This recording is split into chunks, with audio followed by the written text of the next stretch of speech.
السلام عليكم ورحمة الله وبركاته.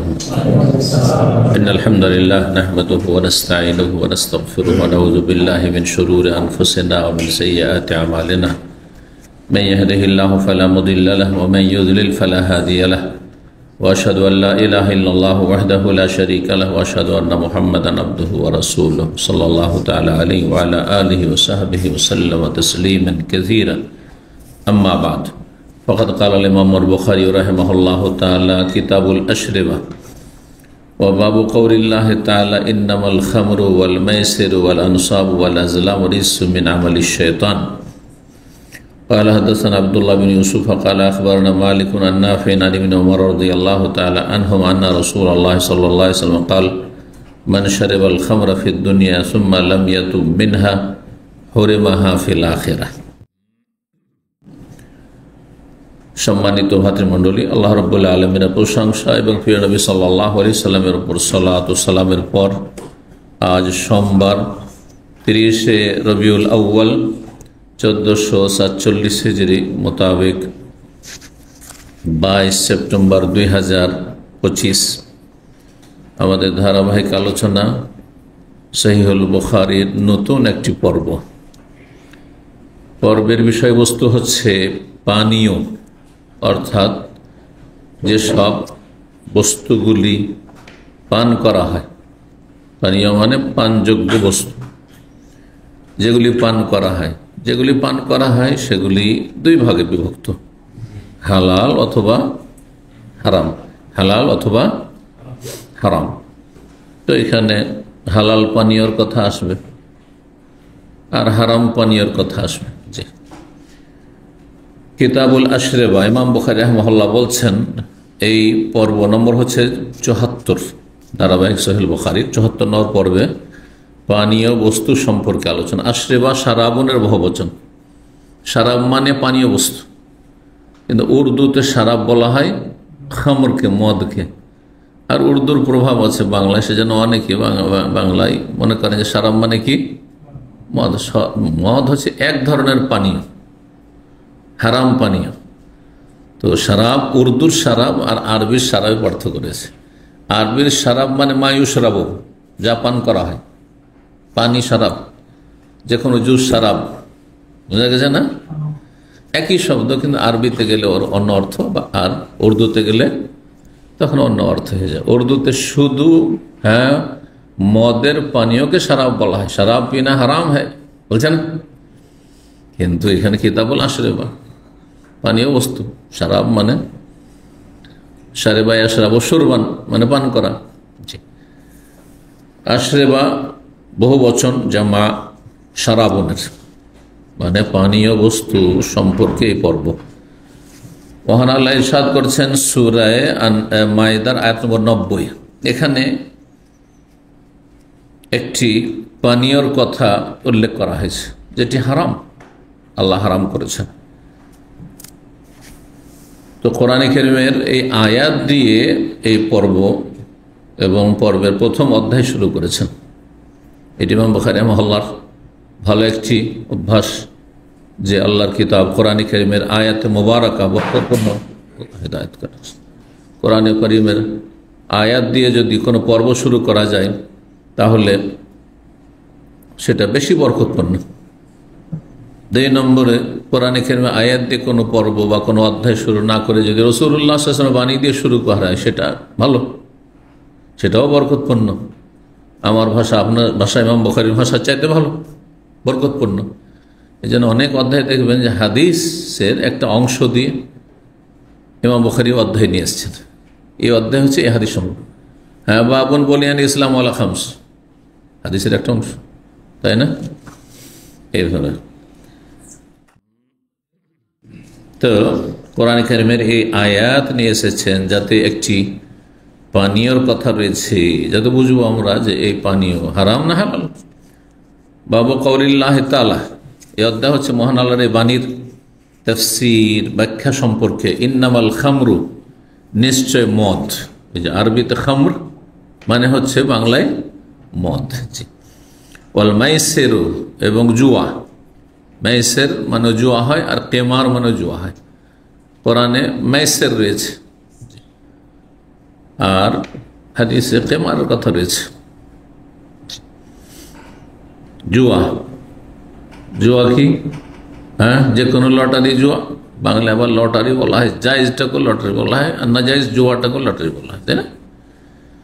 Lottery মানে ধরেন আপনাদের কাছে বিভিন্ন অপশন আছে, এটা করবো না ওইটা করবো, হ্যাঁ এটার নাম রাখবো না ওইটার নাম রাখবো, হ্যাঁ একে নেবো সাথে না ওকে সাথে নেবো, হ্যাঁ তখন সবাই নাম লিখে উঠিয়ে এলেন একটা, এটাই কি বলছেন বাঙালিরা? লটারি।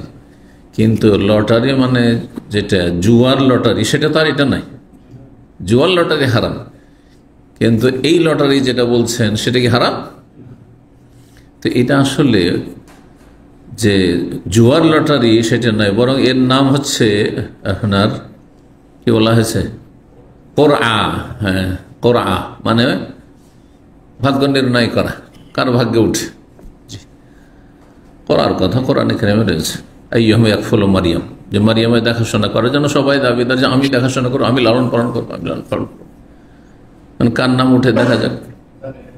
জি, তো এইরকমই অনেক সময় আপনাদের নাম রাখতে গিয়ে দু চারটার নাম চলে আসে, আপনার বাবা বলছে এই নাম রাখতে হবে, মা বলছে এইটা রাখতে হবে, আপনার পছন্দ একটি আর একটি, আপনার স্ত্রীর পছন্দ আর একটি, ওর দাদের ওর নানি নানারা আলাদা, এক সমস্যা।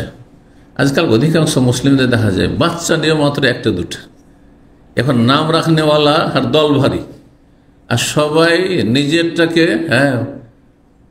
চাপাবার চেষ্টা করে, অথচ বাপের অধিকারী, বাবার হক, তার চাইতে বেশি এখানে মায়ের ক্ষমতা বেশি চলে পারিবারিক ক্ষেত্রে। না আমি এটা নাম রাখবো, আমি পেটে রেখেছি, ওর চাইতে বেশি অধিকার হচ্ছে দাদার, না হ্যাঁ আমার নাতি, আমার পোতা ইত্যাদি। ইসলাম থেকে দূরে চলে যাওয়ার কারণে, অজ্ঞতার কারণে বা বেআমল হওয়ার কারণে এই ঝগড়াগুলি বেঁধে যাও, মন খারাপ, নাম রেখে দিলেন আপনি। অনেক সময় এরকম হয় পারিবারিক ক্ষেত্রে, ওফ ছেলে এত বেয়াদব, একবার জিজ্ঞাসাও করলো না, নাম রাখলো তো, হ্যাঁ একটু পরামর্শও করলো না, আমি যেটা বললাম সেটার কোনো মূল্যায়ন করলো না, মনে কষ্ট রেখে নিল হয়তো, এতে ধীরে ধীরে ফাটল শুরু হয়ে গেল, অনেক পারিবারিক সমস্যা হচ্ছে। তো এগুলোর মূল কারণ হচ্ছে জাহালাত, অজ্ঞতা। এই রাইটসটা কার, এই অধিকার কার নাম রাখার, এটা জানতে হবে শরীয়তে। তার জন্মদাতা বাপের, দাদারও নয়, নানারও নয়, দাদিরও নয়, নানিরও নয়, হ্যাঁ স্ত্রীরও নয়। তবে পরামর্শ নেওয়া ভালো, পরামর্শ নেওয়া ফরজ নয়, পরামর্শ নেওয়া ভালো। যে কোনো কাজে পরামর্শ নিলে মানুষ ইতিবাচক হবে, হ্যাঁ সহযোগিতা করবে, আর পরামর্শ না নিয়ে যদি ফেঁসে যান তো আপনাকে একা অসহায় ছেড়ে দেবে, এটা মানুষের স্বভাব। যার ফলে যে পরামর্শ নেয় সে লজ্জিত হয় না মানুষের কাছে, যদি হেরেও যায়, ক্ষতি হয়ে যায়, সবাই তাকে কি করে উৎসাহিত করবে, অসুবিধা নেই, আরে হলো তো কি হলো, তাই না? কিন্তু যদি পরামর্শ না নিয়ে যদি আপনি একাই সিদ্ধান্ত নেন, ভালো হয়েছে, হ্যাঁ ভালো হয়েছে, স্বাদ হয়েছে, মজা পেয়েছে, শাস্তি পেয়েছে, এগুলো মন্তব্য করবে। তো একটা জ্ঞানী হইতে হবে মানুষের সাথে চলাফেরার ক্ষেত্রে, যারা প্রতিষ্ঠান চালাচ্ছেন অথবা যারা পরিবারের বিভিন্ন সদস্য রয়েছেন, এই বিষয়গুলো খেয়াল থাকতে হবে। ছেলে বিয়ে করবে ওলি লাগবে না, কিন্তু আমাদের সমাজে ছেলে যদি বাপ মাকে জিজ্ঞাসা না করে বিয়ে করে নেয়, সারা জীবন বাপ মা মনে কষ্ট রেখে নেবে। পরামর্শ করতে অসুবিধা কি? পরামর্শ করব, তারপরে বাপ মা যদি চাপিয়ে দেয় আমার পছন্দ না, আমি না, এটা হবে না। তো তাদেরও একটা খুশি করলেন, আর আপনার চূড়ান্ত সিদ্ধান্ত আপনার, যেহেতু আপনি সংসার করবেন, বাপ মা চাপিয়ে দিলে হবে না। আপনার যদি অন্তর তার সাথে না মিলে, তাহলে সারা জীবন কষ্ট করবেন আপনি, অথবা আপনি জুলুম করবেন আপনি। তো যাই হোক, উদাহরণগুলি দিলাম এই জন্য যে বিষয়গুলি গুরুত্বপূর্ণ। কি বলছিলাম, কোথায় থেকে? মাইসের, জুয়া থেকে চলে গেলাম। তো জুয়া হারাম। জুয়াতে কি হয়, সবাই কিছু কিছু অর্থ দিয়ে অংশ নেবেন, আর অল্প কিছু লোক সেখান থেকে পুরস্কার পাবে, এর নাম জুয়া। বুঝতে পেরেছেন? 1 টাকার লটারির টিকিট একসময় 4 আনাও ছিল আমাদের এক যুগে, 4 আনা করে সবই দিয়েছে, আর তারপরে কয়েকটা প্রাইজ আছে। এই যে আজকাল দোকানপাটে যে দিচ্ছে না, মাঝে মাঝে গাড়ি রেখে দিচ্ছে অথবা বিভিন্ন রকমের প্রাইজ রেখে দিচ্ছে, আর তারপরে ওতে যদি শর্ত লাগে এত টাকার শপিং করলে তাহলে কুপন দেওয়া হবে। এটি জুয়া, হারাম, এটি জায়েজ নয়, যেখানেই হোক না কেন জায়েজ নয়। এখানে বড় বড় আলমার ফতোয়া দিয়ে শেখ সালেহ ফৌজান ফতোয়া, হারাম এইসব, জুয়া আসলে কবিরা গুনাহ। এ রুজি হারাম, এ পুরস্কার নেওয়া হারাম, এ পুরস্কার দেওয়াও হারাম। আর এরকম যারা ব্যবসা করছে মানুষকে, কাস্টমারকে আকৃষ্ট করার জন্য, তাদের রুজি হারাম, ব্যবসা হারাম। কিন্তু কাস্টমার এমনি নিজের গরজে কিনতে আসলে যতটা কিনলো কুপন দিয়ে দিলে যার ভাগ্যে উঠলো। আমরা এমনি কিছু কাস্টমারকে মাঝে মাঝে খুশি করতে চাই, এটা জায়েজ আছে, বোঝা গেছে না? আগে থেকে একবার গাড়ি দেখে রাখছেন যাতে করে শপিং করে, এই লোভে শুধু কেনাকাটা করতেই না। কি জন্য কেনাকাটা করছে? ভাবছে যে 50-100 টাকার যদি কিনে একটা কুপন নিয়ে নি, আর এই কার্ডটা যদি পেয়ে যায়, জুয়া। তাহলে তো আল্লাহ বলছেন জুয়া, মদের সাথে মিলিয়ে জুয়া বলেছেন। যেমন মদ যেমন হারাম, জুয়া হারাম। ওয়াল আনসাব, এবং প্রতিমা পূজা, নাসাব, কোনো স্থাপনা পূজা, সেটা মূর্তির আকারে হোক, আর সেটি আপনার আস্থানা মাজারের আকারে হোক, হ্যাঁ, অথবা কোনো গাছের আকারে হোক, কোনো পাথরের আকারে হোক, হ্যাঁ, কোনো কিছুর আকারে হোক না কেন, কোনো আস্থানার পূজা করে, যে কোনো। ওয়াল আনসাব ওয়াল আজলাম, এবং ভাগ্য নির্ধারক তীর। আরবরা জাহিলিয়াত যুগে, ইসলামের পূর্বে, রাসূলুল্লাহ আগমনের পূর্বে, যে কোনো কাজ করার জন্য বাইরে সফরে যাবে অথবা বিয়ে শাদী করবে অথবা যে কোনো কিছু করবে, সিদ্ধান্ত নেবে, কি করত? 3 রকমের তীর রাখত। একটা হচ্ছে ইফাল, আর একটা করো, আর একটা হচ্ছে করিও না, হ্যাঁ, যেও না বা করিও না। আর একটি হচ্ছে যে লাহারাজ, অথবা আর কিছু লেখা থাকতো, যদি বেরিয়ে গেলে ইফাল করো। আচ্ছা, তীরগুলো ভিতরে ঢুকানো থাকতো, চোখ বন্ধ করে অথবা কাউকে দিয়ে, যেমনটা উঠায়, হ্যাঁ, ওটাতে উঠাবে, উঠিয়ে যদি ইফাল, হ্যাঁ, এই ভাগ্য ভালো আছে, এই সফর, হ্যাঁ, শুভ হবে, ভালো সফর হবে। সফরে গেল, বেরিয়ে গেল, সফর করার আগে অথবা বিয়ে শাদীর আগে, লা তাফাল, করিও না, যতই পছন্দের হোক আর যতই জরুরি হোক, না সফর করা যাবে না, যাবেই না। মাঝামাঝিটা বেরিয়ে গেলে বলছে যে আবার করো, তাহলে আবার চেষ্টা করবে, 2-3 করে। ওয়াল আজলাম, এগুলি কি? কয়টি বললেন? 4টি। মদ, জুয়া এবং মূর্তি পূজা। তাহলে মূর্তি পূজা শিরক, বড় শিরক, কুফরি, ইসলাম থেকে খারিজকারী, তার সাথে তুলনা করেছে এই কাবিরা গুনাহগুলিকে। তাহলে বোঝা গেল কত বড় কাবিরা গুনাহ এগুলি। যদি ইসলাম থেকে বহিষ্কৃত করে না কেউ মদ খেলে, কিন্তু মদকে হালাল মনে করলে অসুবিধা কি? তাহলে সাথে সাথে সে কাফের, সে মূর্তি পূজকের মত, সে নাস্তিকের মত।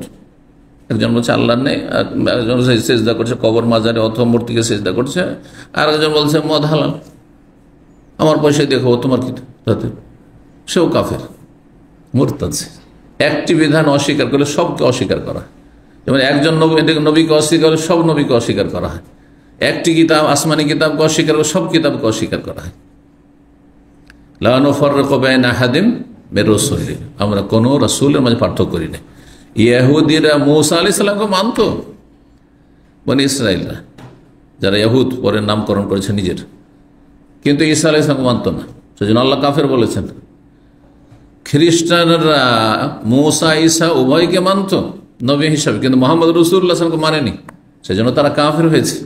কিন্তু আমরা মূসা আলাইহিস সালামকে মানি আল্লাহ রসুল বলে, ঈসা আলাইহিস সালামকে আল্লাহ রসুল বলে মানি, আর তার আগে যত আম্বিয়া রসুল এসেছেন কোরআনে 25 জনের কথা নাম ধরে মানি, আর যাদের নাম উল্লেখ নেই আমরা বিশ্বাস করি যে আল্লাহর অনেক নবী রসুল এসেছেন যাদের নাম জানি না, তবে তারা আল্লাহর পক্ষ থেকে আসলে তাদেরকে আমরা মানি, শ্রদ্ধা করি। জি, এই জন্য আমরা মুসলিম। মুসলিম মানে আত্মসমর্পণকারী, মুসলিম মানে যে মেনে নেই, তসলিম করে নেই, বেসাল্লিম ও তসলিম, মেনে নেই, আর তার অমান্যকারী। কাফেররা হচ্ছে অমান্যকারী, কাফের মানে অমান্যকারী, অস্বীকারী। তো আল্লাহ বলছেন এগুলি কি? রিজসুন, রিজসুন মানে নাজাসুন, অপবিত্র। মদ অপবিত্র, অপবিত্র হারাম। মদ পান করা অপবিত্রতা, নোংরামি, জুয়া, হ্যাঁ জুয়া থেকে আয় উপার্জন, জুয়া খেলা সবগুলো অপবিত্র কাজ। হ্যাঁ এইরকমই মূর্তি পূজা অপবিত্র, শিরক, ইন্নামাল মুশরিকুন নাজাস, এই জন্য যে শিরক করবে সে হচ্ছে নাপাক, আল্লাহ বলছেন সূরা তাওবা। ওয়াল আজলাম, আর ভাগ্য নির্ণয় করা, এগুলি তকদির, হ্যাঁ বা ভাগ্য নির্ণয় করার হ্যাঁ পদ্ধতি না, যা তোমরা তীরের মাধ্যমে করছো। এইরকমই যারা হাত দেখায়, আমি যাচ্ছি সৌদি আরবে যেতে চাইছি, হ্যাঁ এটা ভিসা লাগাবার জন্য, মেডিকেল করার জন্য এসেছি, বিদেশ যাব, এসে রাস্তা পথে বিভিন্ন জায়গাতে বসে থাকে না গণকগুলো, গণক জ্যোতিষী, তাদেরকে হাত দেখায় অথবা তাদের হাত চালায় অথবা বাটি চালায়, হ্যাঁ বলছে তোমার ভাগ্যটা খারাপ, না তাহলে যাবো না, ফিরে যায়, কাফের হয়ে যাবে। হাদিস আছে কাফের ফাকাদ কাফার বিমা উনজিলা আলা মুহাম্মদ সাল্লাল্লাহু আলাইহি ওয়াসাল্লাম। গণকের পেশা, জ্যোতিষীর পেশা, এগুলি হচ্ছে কুফরি কাজ, কুফরি কাজ। হারিয়ে গেছে, কারো ছাগল হারিয়ে গেছে, কারো বলদ হারিয়ে গেছে, ছেলে হারিয়ে গেছে, এগুলো দেশে করে, ওর মাধ্যমে কাফের হয়ে যায়। জি, এইটাও যেহেতু এরকমই, সেই জন্য রিসন, এগুলো কাবিরা গুনাহ সবগুলি। তো এখানে পানীয় যে পর্ব, তার সাথে সম্পর্ক হচ্ছে এই মদ। মদ এক ধরনের পানীয় যা কিছু লোকেরা পান করে থাকে সর্বযুগে, কিন্তু সেই পানীয় হচ্ছে হারাম। হারামের দলিল আসছে এখন হাদিসে, এখন আর এইটিও দলিল না পাক। তাহলে না পাক কি হালাল? পেশাব হালাল খাবে মানুষের পেশাব, হ্যাঁ পায়খানা, তো এরকম পেশাব পায়খানার মতো এগুলি। পেশাব পায়খানা খাওয়া আর মদ পান করা, পেশাব পায়খানা খাওয়া আর আপনার জুয়ার আয় উপার্জন, ইনকাম করা। হ্যাঁ, 5575 নম্বর হাদিস। মদ সম্পর্কে আরো আয়াত রয়েছে, বিস্তারিত যাচ্ছে না। 3 স্তরে মদকে আল্লাহ হারাম করেছেন। রিজসুম মিন আমালিশ শায়াতিন ফাজতানিবুহু, এটি হচ্ছে ফাইনাল, একবার শেষকাল। সুতরাং বেঁচে থাকো, আল্লাহ বাঁচতে বলছেন, চলবে মদ খাও, লাআল্লাকুম তুফলিহুন, এতেই সফলতা। সফল হতে চাও না, এতেই সফলতা। তাহলে যে মদ পান করবে, হ্যাঁ সে ব্যর্থ, সে ক্ষতিগ্রস্ত, দুনিয়া আখিরাতে ক্ষতিগ্রস্ত। মদখোর লোক কখনো শান্তি পায় না, দুনিয়াতে শান্তি নাই, কিন্তু তারা অশান্তিতে শান্তি খুঁজে, শান্তি পায় না। তার না শারীরিক শান্তি রয়েছে, না পারিবারিক শান্তি রয়েছে, না মানসিক শান্তি রয়েছে, না মালিকের সাথে সম্পর্ক রয়েছে, আল্লাহর সাথে কোনো সম্পর্ক নেই। সব অসৎ লোকদের, যার ফলে জাহান্নামে যাবে, মদখোর জাহান্নামে যাবে যদি তওবা না করে খালিস অন্তর থেকে। 5575 নম্বর হাদিস বলছেন ইমাম বুখারী রাহিমাহুল্লাহ, তার সনদ দিয়ে আব্দুল্লাহ বিন উমর রাদিয়াল্লাহু তাআলা আনহুমা থেকে, তিনি বলেন আন্না রাসূলুল্লাহ সাল্লাল্লাহু আলাইহি ওয়াসাল্লাম, রাসূল বলেছেন মান শারিবাল খামরা ফিদ দুনিয়া, কোন ব্যক্তি যদি ইহ জগতে, দুনিয়াতে মদ পান করে, দুনিয়াতে যে কয়দিন আল্লাহ পাঠিয়েছিলেন মদ পান করেছে কোনো ব্যক্তি, একবার হোক আর একাধিকবার হোক, যে যত বেশি পান করবে তত বেশি পাপী, একবার করলেও কাবিরা গুনাহ। সুম্মা লাম ইয়াতুব মিনহা, আর তার থেকে তওবা করে ফিরে আসলো না। তওবা মানে আস্তাগফিরুল্লাহ শুধু পড়লে হবে না, অতুবু ইলাইহি পড়লে হবে না, আল্লাহ তওবা করছি বললে হবে না, অন্তর থেকে তওবা, অন্তর পাপ থেকে ফিরাইতে হবে এবং পাপকে, হারামকে হারাম জানতে হবে, ইয়াকিন করতে হবে, অন্তর থেকে ঘৃণা করতে হবে যেটি হারাম। আল্লাহ অন্তর আমি ফিরিয়ে নিলাম হারাম থেকে, জবান দ্বারা তওবা করতে হবে, আল্লাহ আমি তওবা করছি, ফিরে আসছি তোমার দিকে, তুমি ক্ষমা করে দাও, ক্ষমা চাই, আস্তাগফিরুল্লাহ বলে মুখেও বলবে, কাজে কর্মে তওবা করবে, আমলে, অর্থাৎ মদের এবং মদ পানকারীদের ধারে কাছে যাবে না। একসময় যেসব অসৎ লোকদের মজলিসে বসে মদ পান করেছে তাদের সাথে কোনো সংস্পর্শ রাখবে না, যাতে আবার ট্রেনে হেসে কখন ফাঁসিয়ে না দেয়, নিয়ে চলে যায়। আজকাল মুসলিম বিশ্বে আল্লাহ হেফাজত করুন, দুটো পয়সা হলে মদ খায় আর নেতা হইলে মদ খায়, মেজরিটি, সিংহভাগ আল্লাহ। এগুলো আপনি আভ্যন্তরীণ খবর নেন, নেতা মাথাদের সাথে ঘোরাফেরা করেন তো সব টের পাবেন আপনি। এরা আল্লাহ রাব্বুল আলামিন তাদেরকে নেতৃত্ব দিয়েছেন যে দেশে মানব জাতির জন্য, দেশবাসীর জন্য কোন গঠনমূলক কাজ করবে, কিন্তু তারা হতভাগা, তাদের ক্ষমতার অপব্যবহার করেছে, স্বেচ্ছাচারিতা করেছে। আল্লাহ তাদেরকে দুনিয়া আখিরাতে লাঞ্ছিত করেছেন। এই জন্য বলুন আলহামদুলিল্লাহ, যাদেরকে হারাম থেকে আল্লাহ বাঁচিয়ে রেখেছেন। এই নেতৃত্ব ক্ষমতা, এই পয়সা যদি হারামে নিয়ে যায়, তাহলে এই পয়সা আপনার জন্য নিয়ামত না আযাব। জাহান্নামে যাওয়ার কারণ হয়েছে আপনার পয়সা। হ্যাঁ, জাহান্নামে যাওয়ার কারণ হয়েছে আপনার নেতৃত্ব ক্ষমতা। আল্লাহ এদের অনিষ্ট থেকে রক্ষা করুন। যদি কোনো ব্যক্তি মদ পান করে দুনিয়ায়, তারপরে তওবা করলো না, তওবা করলে তাহলে আল্লাহ তওবা দরজা খুলে রেখেছে, যে কোনো পাপ থেকে ফিরে আসার সুযোগ আছে যতক্ষণ মরণ না এসছে। মালাকুল মওতকে, আযাবের ফেরেশতাকে না দেখে নিয়েছেন। দেখে নিলে আখিরাত দেখে নিয়েছেন। এখন হয়তো দম আছে, কিন্তু দেখে নিয়েছে, চলে এসছে, চলে আসে, আর ফিরে যাবে না ওরা। হ্যাঁ, আত্মা টেনে হেঁচড়ে বের করার জন্য এসেছে পাপীদের।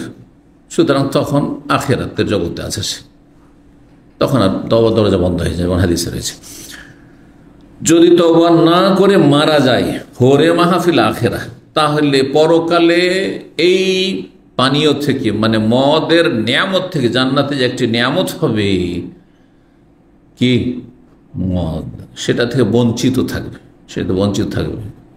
এই হাদিসের তাফসীর কি? মানে মদ খোর তাহলে জান্নাতে যাবে, শুধু মদটা পাবে না? কেউ কেউ বলেছেন এই কথাই, যে ধরে, আর সে কোন মদখোর? বেনামাজি মদখোর। আজকে তো অধিকাংশ মদখোর হচ্ছে বেনামাজি। তাহলে প্রশ্ন ওঠে না ওর জান্নাতে যাওয়ার। অধিকাংশ বেনামাজি হচ্ছে সেকুলার নাস্তিক, তাহলে প্রশ্ন ওঠে না ওর জান্নাতে যাওয়ার। কাফের যায়। অধিকাংশ বেনামাজি, অধিকাংশ মদখোর হচ্ছে আপনার ধরেন মাজারপন্থী, তাহলে তো প্রশ্ন ওঠে না এসব মুশরিকের জান্নাতে যাওয়ার। বুঝতে পারছেন না?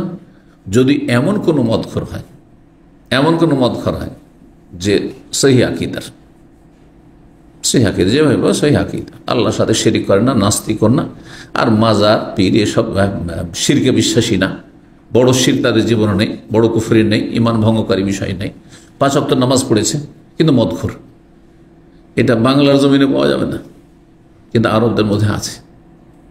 নামাজও পড়েছে আর মদও খায়, সেরকম হয়তো খুব বিরল আমাদের সমাজে। মদখোর নামাজি হবে, এটা এই নজির হয়তো আপনারা বের করতে পারবেন না। তবে এক লোককে আমি জানতাম, আমি মদিনা কি বেনারস জামে সালাফিয়া পড়ার আগে, কারণ 3 বার করে বুখারী পড়েছে, মদিনায় শেষবার, মাঝখানে জামে সালাফিয়া বেনারসে, আর প্রথম দাওরা পড়লাম যখন 19 বছর বয়স। তো পরিস্থিতি পারিবারিক বাধ্য করলো, বাপের বড় ছেলে যে আমাকে এখন শিক্ষকতাই করতে হবে। আব্বার হুকুম, লেখাপড়ার কোনো সুযোগ পেলাম না। আমার জীবনে অনেক জিহাদ মুজাহাদা করেই লেখাপড়া করে গিয়েছি। ও আল্লাহ পাক তৌফিক দিয়েছে, নসিবে ছিল সেই জন্য, নাহলে সাধারণত এরকম কেউ করতে পারে না। মাঝখানে পড়াই 19 বছর বয়সে স্টপ করে দিয়ে 2 বছর শিক্ষকতা। ওই সময় যেই গ্রামে বড় মাদ্রাসা, তিরমিজি আবু দাউদ পর্যন্ত পড়া হইতো, একটা দুটা ক্লাস খুললে বুখারী পর্যন্ত পড়া হয়। তো তিরমিজি পড়াইতাম প্রথম বছরে। তো একজন মহাজন সাহেব ছিলেন, নাম বলে কি বলতে হবে, নাম বলবো না, দুনিয়া থেকে চলে গেছে, আল্লাহ যেন মাফ করে দেয়। আলেমদেরকে লজিকে রাখত, আর প্রতিদিন মজগস্ত আলেমদের দিত। এইসব এত ভালো কাজ ছিল। 5 ওয়াক্ত মসজিদে এসে আমাদের মসজিদে নামাজ পড়তো, কিন্তু ওই এলাকা হচ্ছে তালগাছের এলাকা, বরিন্দ্র এলাকা। তালগাছ সব এলাকায় থাকে। তালগাছ বুঝেন তো? যেমন খেজুরের রস হয়, তেমন তালগাছের রস হয়। খেজুরের রসের চাইতে তালগাছের রসে নেশা তাড়াতাড়ি আসে। যেহেতু ওই এলাকায় 2 বছর থেকেছি, আর সেই এলাকাটিও আমার বাড়িতে বেশি দূর না, 30 কিলোমিটার। তো 5 ওয়াক্ত নামাজি, সহি আকীদার, বংশগত আহলে হাদিস, মানে ওইসব শিরক বিদআতের নাই, ওইসব কিছুতে নাই, না মিলাদ আছে, না মাজার আছে, না ওইসব পীর আছে, মুরিদি আছে, কিচ্ছু নেই। কিন্তু ওই যে যৌবনকাল থেকে বদ অভ্যাস, জমি জায়গাওয়ালা মহাজন মানুষ, আর যাবে জমি জায়গা মাঠে যাবে, আর ওই এলাকায় তাদের সব এরা আছে, চাকর আছে, ওখানে গেলে ওকে তালের রস দেবে। তালের রসকে আমাদের অঞ্চল বলে তারি বলে, বুঝেন কি বুঝেন না? তারি কেবল তাড়ি, দুরকমই বলে, যাই হোক, যেটাই শুদ্ধ হল, র দিয়ে বা র দিয়ে, তারি। তো ওটা সাথে সাথে যদি ঠান্ডা ঠান্ডা শীতকালে পান করে নেন তাহলে নেশা হয়নি, সেটা তাহলে হালাল পানীয়। কিন্তু সেটা রৌদ্রের সময় রেখে দিয়ে তারপরে গ্রীষ্মকালে দুপুরবেলা বিকেলবেলা পান করা হচ্ছে, ওই এলাকাটি আবার সাঁওতাল এলাকা। সাঁওতাল বুঝেন? আদিবাসী এলাকা যারা, তো সাঁওতালেরা এই মদ খুব বেশি খায়, নিজের এলাকায় সস্তা পাওয়া যায়, তাহলে রসকে একটু ওকে রোদে রেখে দিলে ফেনা ফেনা হয়ে গেলে নেশা হয়ে যাবে। তো এলাকায় যেহেতু প্রতিদিনের একটা অভ্যাস হয়ে গেছে, খাবে, কিন্তু কখন খাবে? ওইখান থেকে তালের তারি নিয়ে চলে আসতো, নিয়ে আসার পরে রেখে নিত। এশা পড়তো আমাদের সাথে জামাতে, আল্লাহ এশা পড়তো জামাতে, আর এশা পরে খেত রিপোর্ট ওটা গ্রামের যারা অন্যান্য মুসল্লি বা গ্রামবাসী, যে 2 বছর থেকেছি, প্রতিদিন এই মহাজন সাহেব এশা পরে খেয়ে নেবে, আর ফজর হইতে হইতে আর নেশা শেষ, মাতাল হইতে সারা রাত মাতাল থাকবে, ঘুমাবে মাতাল হয়ে, আর আবার ফজর নামাজে হাজির। এইরকম মদখোর যদি হয় তো মুসলিম শিরক মুক্ত, নাস্তিকতা মুক্ত, কথা বুঝতে পেরেছেন, মাজার পূজা মুক্ত, হ্যাঁ নামাজি কিন্তু মদখোর, তার সম্পর্কে এই হাদিস বলতে পারে যে তার অনেক নেক আমল দিয়ে জান্নাতে যাওয়ার যোগ্যতা হয়ে গেছে, দাঁড়ি পাল্লায় ওজন হয়েছে যখন নেকি, কিন্তু মদ খেয়েছে যে এই যে গুনাহ আছে। তো হরে মাহফিল আখেরা, অন্যের লাম ইয়াশরাবা ফিল আখেরা, আখেরাতে জান্নাতে গেলেও মদের নিয়ামত পাবে না। দুধ খা, জান্নাতে নহর কয় রকমের আছে? সূরা মুহাম্মাদে কত? 4 রকমের দুধের নহর আছে, দুধ খা খুব। কিসের আছে? আর মধু আছে, খুব মধু খা। আর পানি আছে, জান্নাতি পানি খা। হ্যাঁ, আর মদ আছে, হ্যাঁ খামরিন লাজ্জাতিন লিশশারিবিন, বড়ই সুস্বাদু হবে পানকারীদের জন্য, কিন্তু সেটা থেকে বঞ্চিত থাকবে, আযাব আল্লাহ। কেউ কেউ এই অর্থ করেছেন, কিন্তু এটাই যদি হয় যে সবাইকে দেখে জান্নাতে মদ খাচ্ছে আর বেচারা টুকটুক করে তাকাচ্ছে, হাইরে আক্ষেপ, কেন দুনিয়াতে মদ খেয়েছিলাম, তাহলে মনে একটা কষ্ট থেকে যাবে না, আক্ষেপ থেকে যাবে না? এখানে প্রশ্ন এই ব্যাখ্যা যদি করেন, তাহলে প্রশ্ন হচ্ছে যে আল্লাহ কোরআনে বলছেন জান্নাতে জান্নাতীদের জন্য ওয়ালাকুম ফিহা মা তাশতাহি আনফুসুকুম, হে জান্নাতি তোমাদের জন্য জান্নাতে যা মন চাইবে তাই পাবে। কোথায় তাই পেল? তারপর জান্নাতে ফালা খাউফুন আলাইহিম ওয়া লাহুম, জান্নাতে চলে না কোনো ভয় থাকবে, না কোনো চিন্তা থাকবে, না কোনো কষ্ট থাকবে। কিন্তু বড় একটা মনোকষ্ট, আক্ষেপ, ওরা পাচ্ছে আমি পাচ্ছি না। চিন্তা করুন তো, এখানে যদি কেউ আপনার ভিআইপি খাবার খায় আর আপনারা যদি ওই খাবার দেওয়া হয়, কত মনোকষ্ট নিয়ে যাবেন এখান থেকে বলুন তো দেখি? খুশি হয়ে যাবেন? অথচ খাইতে দেওয়া হইল, কিন্তু চোখের সামনে দেওয়া হইল, ঠিক না? তাহলে বোঝা গেল এই ব্যাখ্যা দুর্বল ব্যাখ্যা।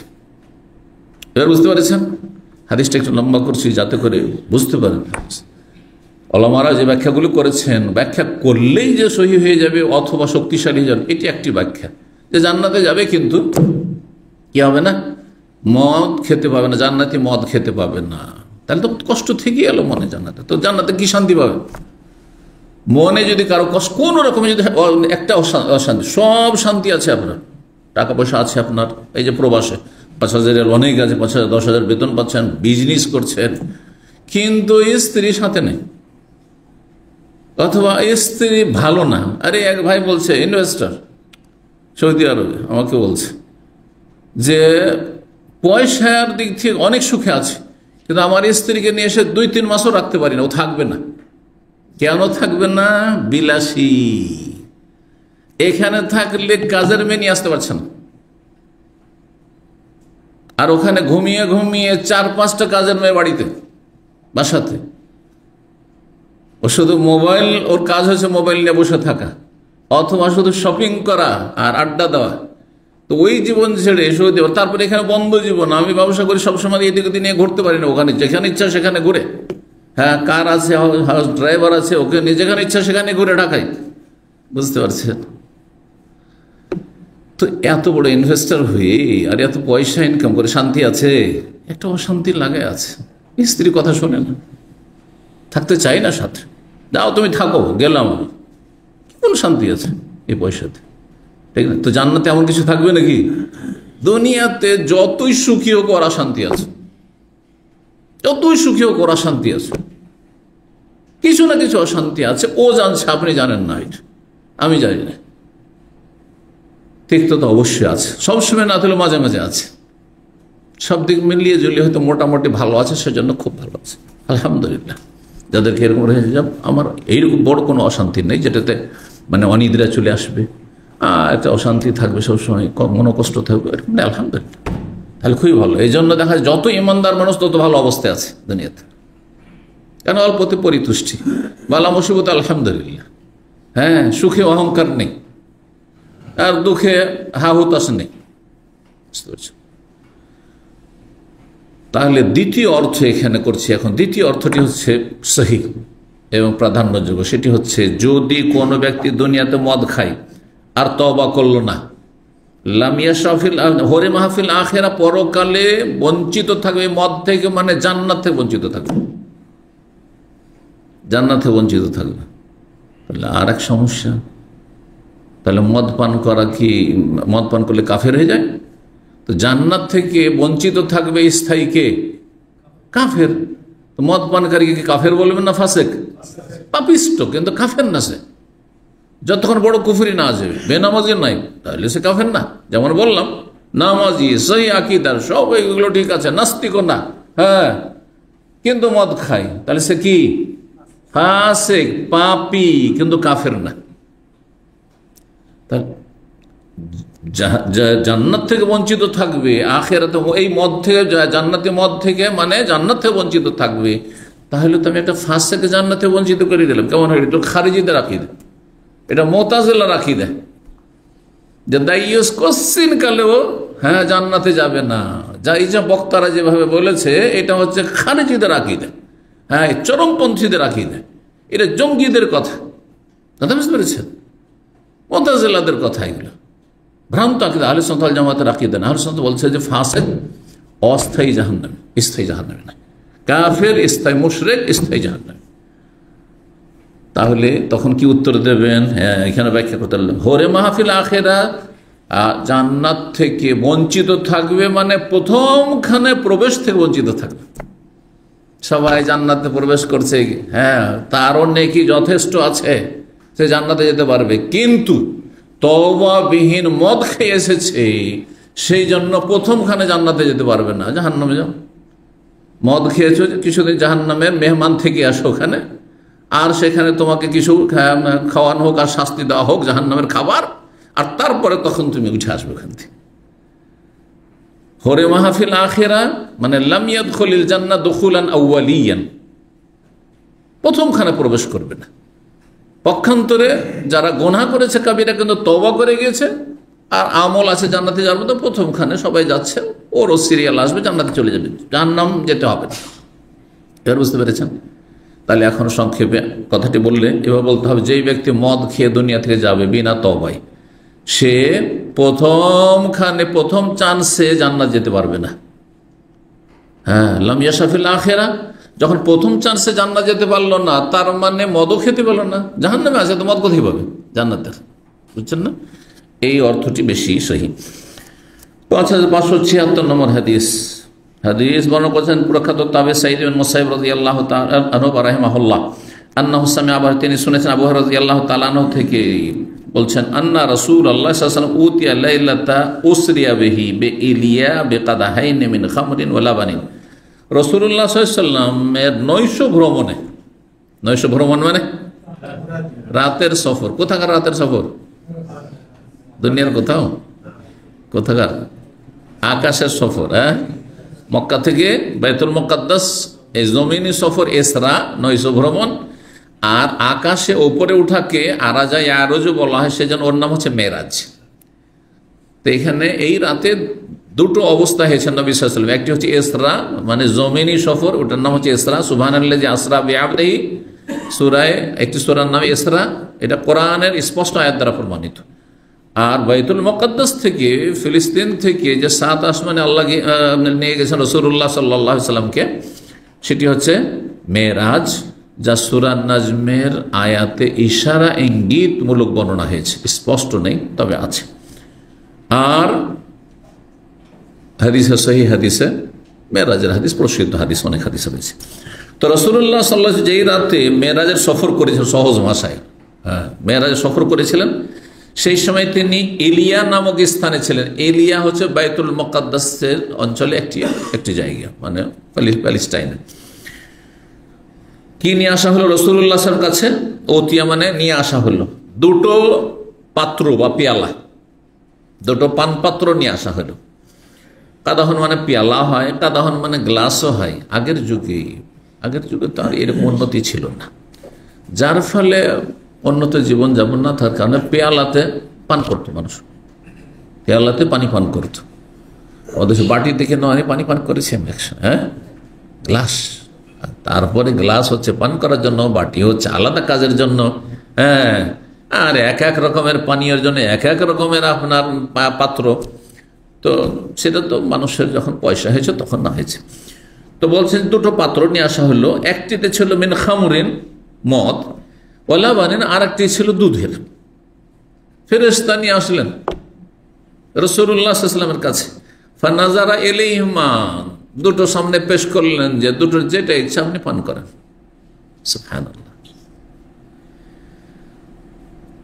দেখলেন দুটোর দিকে তাকিয়ে রাসূলুল্লাহ সাল্লাল্লাহু আলাইহি ওয়াসাল্লাম, সুম্মা আখাযাল লাবানা, তারপরে দুধের পাত্রটি নিয়ে নিলেন, দুধটা পান করে নবী সাল্লাল্লাহু আলাইহি ওয়াসাল্লাম। সাহাবী বলতে পারেন যে নবী সাল্লাল্লাহু দুধ তো পান করবেনই, কারণ মদ তো হারাম। এ কথা বলা কি ঠিক? তখন মদ হারাম হয়েছিল? ঘটনা মেরাজ কোথায় হয়েছে? মক্কায় না মদিনায়? যখন নবী সাল্লাল্লাহু আলাইহি ওয়াসাল্লাম মক্কায়, তাই না? নবী সাল্লাল্লাহু আলাইহি ওয়াসাল্লামের নবুয়ত প্রাপ্তির 10 বছর পরে মোটামুটি মেরাজ হয়েছে, যদি একটু আগে পরে নিয়ে ইখতিলাফ আছে। তারপর যখন নবী সাল্লাল্লাহু আলাইহি ওয়াসাল্লাম বয়স 50, তারপর আরো 3 বছর থাকলেন, 13 বছর। তারপরে হিজরত করে আসলেন। তারপরে হিজরত করে এসে 1-2 বছর পরে তারপরে মদ হারাম হয়েছে। দ্বিতীয় হিজরিতে মদ হারাম হয়েছে মদিনায়।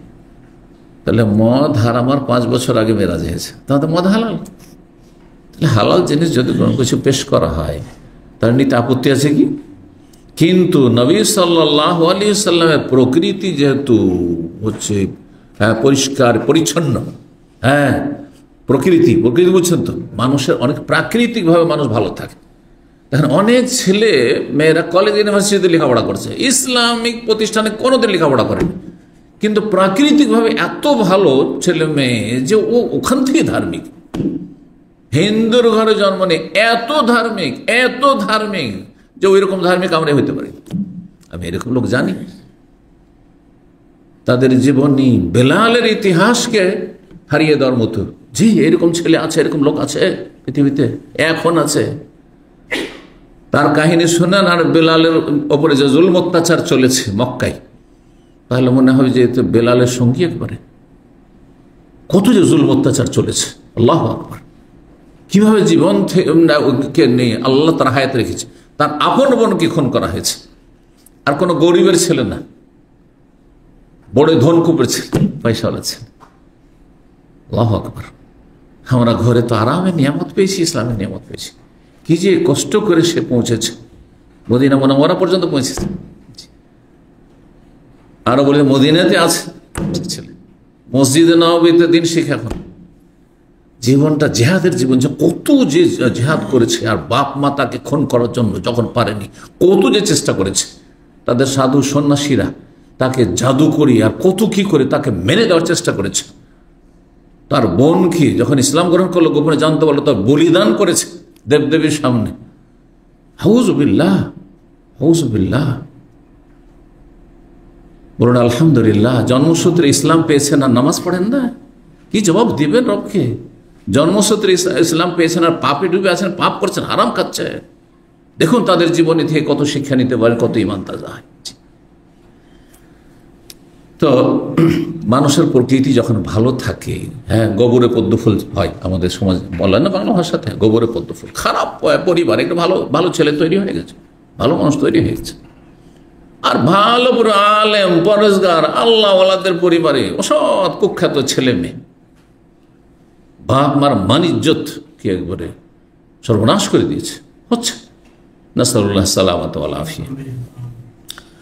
তো নবী সাল্লাল্লাহু আলাইহি সাল্লাম প্রাকৃতিকভাবে সৃষ্টিগতভাবে আল্লাহর তাকে সবচেয়ে ভালো তবিয়ত প্রকৃতির সৃষ্টি করেছিলেন। তো প্রাকৃতিক যদিও দুধও হালাল আর মদও হালাল তখন, কিন্তু তিনি মদ নেননি, মদ তিনি স্পর্শ করেননি, দুধ নিলেন না, দুধটা পান করে নিলেন। ফাকাল জিবরিল, জিবরাইল আলাইহিস সালাম তখন রাসূলকে সম্বোধন করে বলছেন আলহামদুলিল্লাহ, আল্লাহ শুকরিয়া আদায় করছি, আলহামদুলিল্লাহ। নবী সাল্লাল্লাহু আলাইহি সাল্লাম সঠিক সিদ্ধান্তে উপনীত হয়েছেন, শুকরিয়া আদায় করছেন কে? আলহামদুলিল্লাহ বলছেন জিবরাইল। তাহলে আপনার আপনজন প্রিয়জন মুসলিম ভাই বোন যদি সুখী হয় আপনি হিংসা করবেন? হ্যাঁ, মনে কষ্ট হবে, গায়ের জ্বালা হবে না? বলেন আলহামদুলিল্লাহ, ভাই আল্লাহ আপনাকে উন্নতি দিয়েছে, আলহামদুলিল্লাহ, এটা বড় উচিত। এটি হচ্ছে ফেরেশতা চরিত্র। ফেরেশতা চরিত্রের যদি হয়ে যেতে পারেন, নিজেকে হিংসা বিদ্বেষ মুক্ত করতে পারেন, তাহলে জান্নাত পাওয়া নিশ্চিত, এতে কোনো সন্দেহ নেই। কারণ আপনি আপনার ঈমান আমল এই জগতের না, আপনি ফেরেশতা চরিত্রের মানুষ। কিন্তু অধিকাংশ মানুষ হচ্ছে ইবলিস চরিত্রের, অধিকাংশ মানুষ হচ্ছে পাশবিক চরিত্রের, পশু চরিত্রের, হিংস্র পশুর মতো। আল্লাহ হেফাজত করুন তাদের অনিষ্ট থেকে। বলছেন জিবরাইল আলহামদুলিল্লাহ হাদাকা আল ফিতরা, সে আল্লাহরই যাবতীয় প্রশংসা করছি বা শুকরিয়া জ্ঞাপন করছি যিনি আপনাকে স্বভাবজাত দ্রব্যের দিক নির্দেশনা দিয়েছেন। ফিতরা স্বভাবজাত, মানুষের স্বভাব স্বাভাবিক যদি প্রাকৃতিকভাবে যদি নেন, মদ হারাম হালাল এটা বাদ দিয়ে, তো মদ আর দুধ পাশাপাশি রাখলে, দুধ এমন বড় নিয়ামত, এমন বড় নিয়ামত যে এটি খাদ্যেরও বিকল্প, পানীয়রও বিকল্প।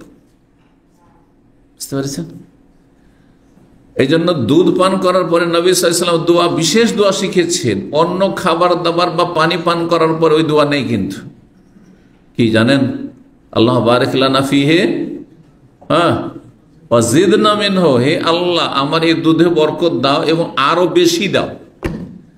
কিন্তু যতই দামি খাবার খান না কেন আপনি দুনিয়ার, যতই দামি আপনি জুস পান করেন না কেন, আল্লাহ বারিক লানা ফিহি ওয়া জিদনা মিনহু পড়া যাবে না। কি পড়তে হবে? ও আতেমনা খায়রা মিনহু, আল্লাহ বারিক লানা ফিহি, আল্লাহ এতে বরকত দাও, এই খাবারে পানীয়তে, যে জুস খেলাম, অমুক করলাম, হ্যাঁ এই ভালো ভালো খাবার খেলাম, স্যুপ খেলাম, ও আতেমনা খায়রা মিনহু, আর এর চাইতে ভালো খাবার দাও, এর চাইতে ভালো খাবার খাও। বুঝতে পেরেছেন না?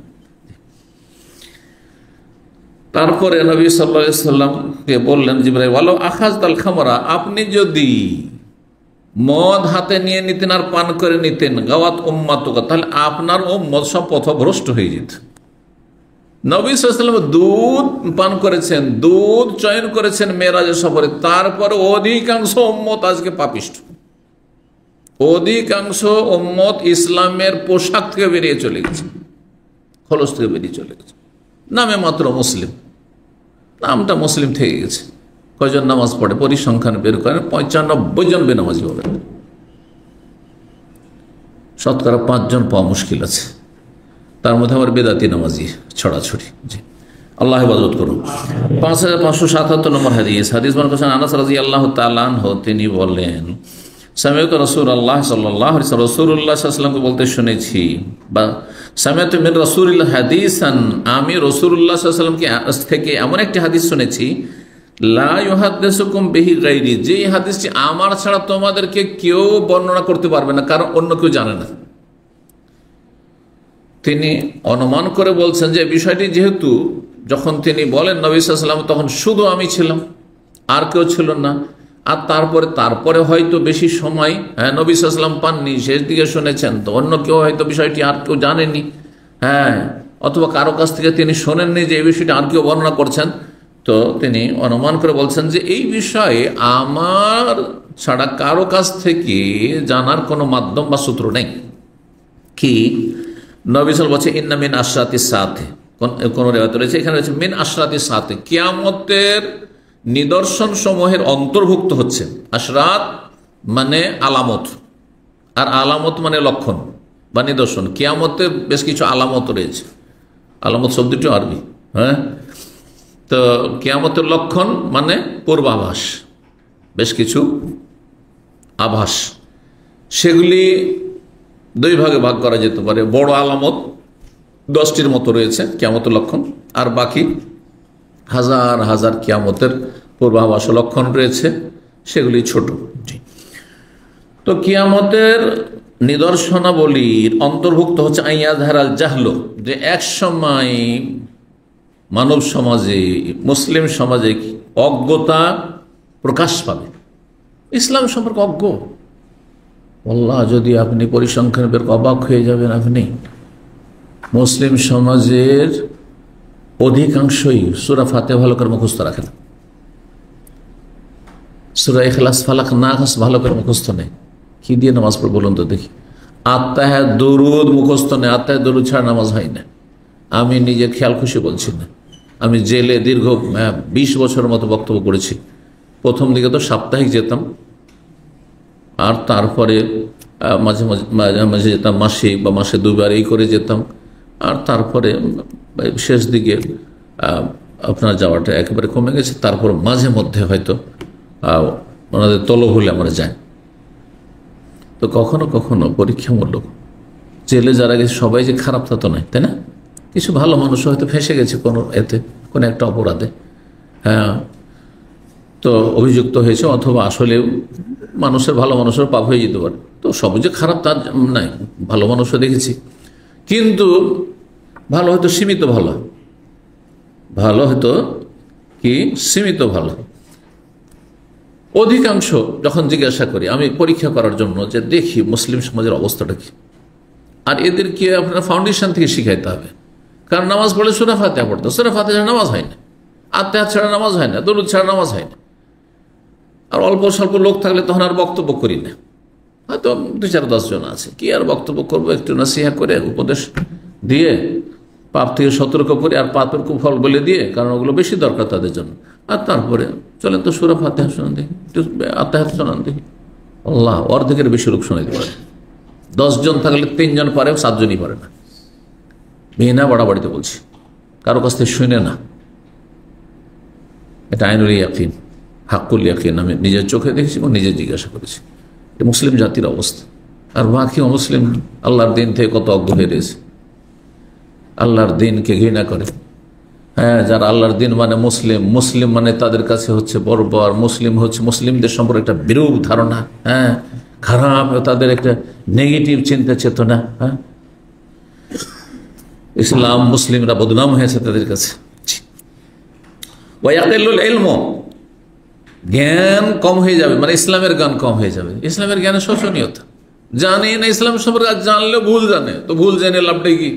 ভুল ইসলাম জানার সংখ্যা বেশি। বেদাতি ইসলাম, বেদাতকে সুন্নাত মনে করছে, আর শিরককে ইসলাম মনে করছে অধিকাংশ লোকের। ওয়াজহারুজ জিনা, আর ব্যভিচার ছড়িয়ে পড়বে, ব্যাপক আকার ধারণ করবে। এই যে সহশিক্ষা, স্কুল থেকে প্রেম শুরু হয়ে যাচ্ছে, প্রেম স্কুল থেকে শুরু হচ্ছে, হাই স্কুলে আরো বেশি, তারপরে কলেজে গেলে তার শেষ, ইউনিভার্সিটি গেলে তো বলতেই হবে না। আউযুবিল্লাহ। ঘরে ঘরে আজকাল সৎ চরিত্রের পুরুষ এবং সতী নারী পাওয়াটা বিরল হয়ে গেছে। আল্লাহ হেফাজত করুন।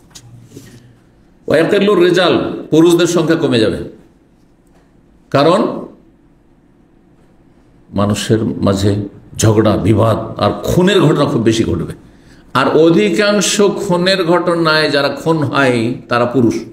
নারীর চাইতে, পত্র পত্রিকা পড়েন, সোশ্যাল মিডিয়া দেখেন, প্রতিদিন দেশে যে খুন হচ্ছে, আর পরিসংখ্যান বের করেন, নারীদের খুনের সংখ্যা আর পুরুষের খুনের সংখ্যা বেশি, তাই না?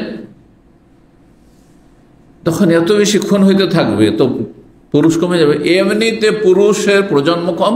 আজকাল সারা পৃথিবীতেই, সারা বিশ্বব্যাপী যদি দেখেন, প্রতিটি দেশের অবস্থা হচ্ছে পুরুষদের চাইতে নারীর সংখ্যা বেশি। কিয়ামত কত কাছে চলে এসেছে বুঝে দেখেন। এখন ওয়াতাকসুরুন্নিসা, নারীদের সংখ্যা বেড়ে যাবে। হাত্তা ইয়াকুনা লিখামস, এমন এক সময় আসবে এত বেশি নারীদের সংখ্যা বাড়বে আর পুরুষের সংখ্যা কমবে, যে হাত্তা ইয়াকুনা লিখামসিনা ইমরা, 50 জন মহিলার কি হয়ে যাবে, কাইয়্যিমুহুন্না, তাদের পরিচালক হবে রাজুলুন ওয়াহিদ, একজন ব্যক্তি। বিয়ে দিতে হবে, ওলি ছাড়া তো বিয়ে হবে না। এখন দেখা যাচ্ছে একজন পুরুষকে 50 জন মেয়ের অভিভাবক হইতে হচ্ছে। বাপ হিসাবে, ছেলে হিসাবে, ভাই হিসাবে, তারপরে চাচা হিসাবে, ইত্যাদি ইত্যাদি, দাদা হিসাবে, মানে দেখা যাচ্ছে যে কাছের, এমনকি বংশের চাচাতো ভাই বোনের সম্পর্ক, চাচাতো, হ্যাঁ, এইরকম দূরের আপনার মনে করেন যে ওই 5 পুরুষ 6 পুরুষে গিয়ে মিলবে, কিন্তু আপনার বংশের আর কেউ নাই, তাহলে আপনি অভিভাবক। তারপর শুধু বিয়ের সাথে বিষয়টা নয়, অন্য ক্ষেত্রে, অনেক ক্ষেত্রে পুরুষের প্রয়োজন রয়েছে। তো এখন পরিচালক, হ্যাঁ, তাদের দেখাশোনা ওই পুরুষকে করে দিতে হবে। আজকাল মহিলারা কিশোর কিশোর নিজেরাই, যেই পরিবারগুলিতে দেখা যাচ্ছে যে কোনো পুরুষ নেই, মহিলা সব কিছুই করছে, শপিং থেকে শুরু করে কেনাকাটা আর সফর করা, কোনো কিছুই লাগে না, শুরু করে দিয়েছে। এটা তার শরীয়ত না যে আপনি সফর করবেন একজন মহিলা মানুষ এইভাবে। তো যাই হোক, একজন মানুষকে দেখাশোনা করতে এক কথায় 50 জন মহিলার এমন নজির চলে আসবে কিয়ামতের কাছাকাছি সময়। 5578 নম্বর হাদিস বর্ণনা করেছেন আবু সালামা ইবনে আব্দুর রহমান এবং সাইদ ইবনে মুসাইয়িব, প্রখ্যাত দুইজন তাবী ইমাম ফকিহ ছিলেন। কাল আবু হুরায়রা রাদিয়াল্লাহু তাআলা আনহু বলেন, আবু হুরায়রার ছাত্রেরা, ইন্নান নবী সাল্লাল্লাহু আলাইহি ওয়াসাল্লাম বলেছেন, লা ইয়াজনি জানি হিনা ইয়াজনি ওয়া হুয়া মুমিন। ব্যভিচারকারী যখন ব্যভিচার করে তখন আর সে ঈমানদার থাকে না, মুমিন থাকে না, তাহলে কাফের হয়ে যায়। জিনা করলে যদি হালাল মনে করে, ইনকানা মুস্তাহিলান, এখানে কি লাগাইতে হবে শর্ত?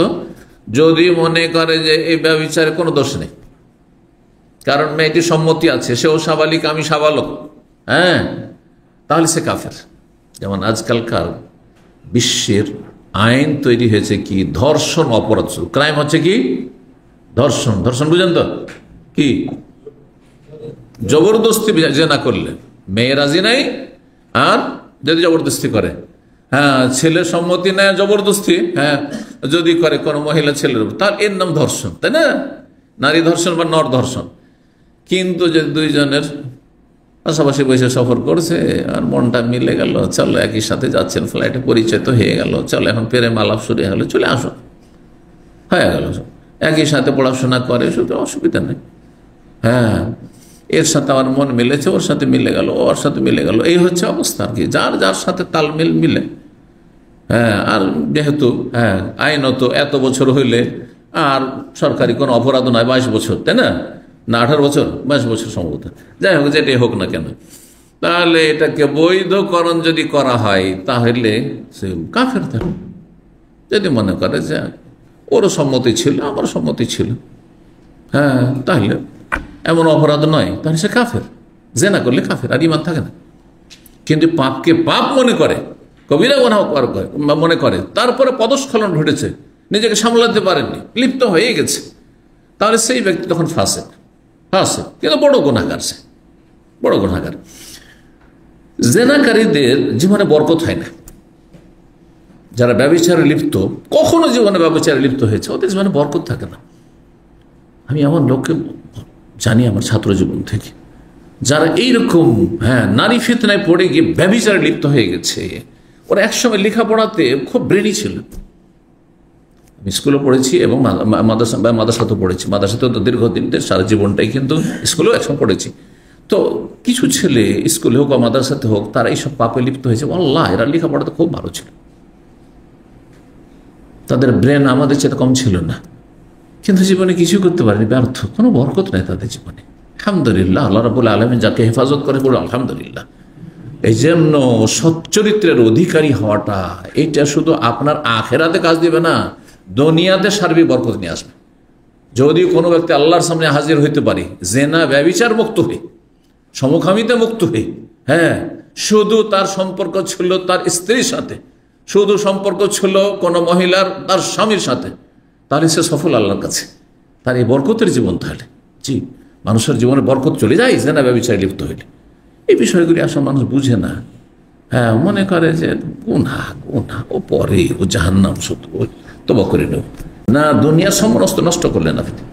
কত যে বরকতহীনতা আসলো আপনার, শারীরিক, মানসিক, পারিবারিক, আর তারপরে আপনার ছেলে মেয়ে খারাপ হয়ে গেল, আপনার পাপের কুফল হিসাবে আপনার স্ত্রী খারাপ হয়ে গেল। আপনি একসময় লুচ্চামি করেছেন, আপনার স্ত্রী এখন পরকীয়া করে বেড়াচ্ছে, অথবা আপনার মেয়ে, কখনো কখনো যে বিলম্বে হইল আল্লাহ এই পানিশমেন্ট দেবেন, জি, সতর্ক সাবধান, আল্লাহ হেফাজত করুন এবং খালেস তওবা করে ফিরে আসার তৌফিক দান করুন যারা পাপে লিপ্ত।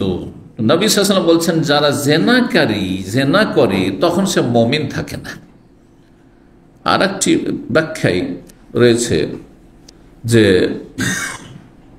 ইমানটা তখন ওপরে ছায়ার মতো হয়ে যায়, রাজুল্লাহ। হ্যাঁ, তার মানে এই নয় যে একবার ইমান নাই কাফের হয়ে গেছে, কিন্তু ইমানের যে জ্যোতি ছিল, ইমান নূর, সেটা কিন্তু থাকে না। আর এটা সত্যি যে কোনো কাবিরা গুনাহ করলে ইমানের জ্যোতি আর থাকে না, আলোহীন হয়ে যায়। এখন তো একটা লাইট জ্বলছে, অনেক সময় লাইট খারাপ হয়ে যায় না, অর্ধেকটা খারাপ হয়, হ্যাঁ কিছুটা আছে কিন্তু কাজ হচ্ছে না, ঠিক ওই রকম হয়ে যায়। নামকে মাত্র লাইট আছে, খারাপ একেবারে হয়নি, কিন্তু ওই লাইট দিয়ে কাজও হচ্ছে না, ঠিক ওই রকম হয়ে যায় মানুষজন কাবিরা গুনাহ করে। তো আর যদি যেমনটা বললাম হালাল মনে করে তাহলে সত্যি কাফের হয়ে যায়।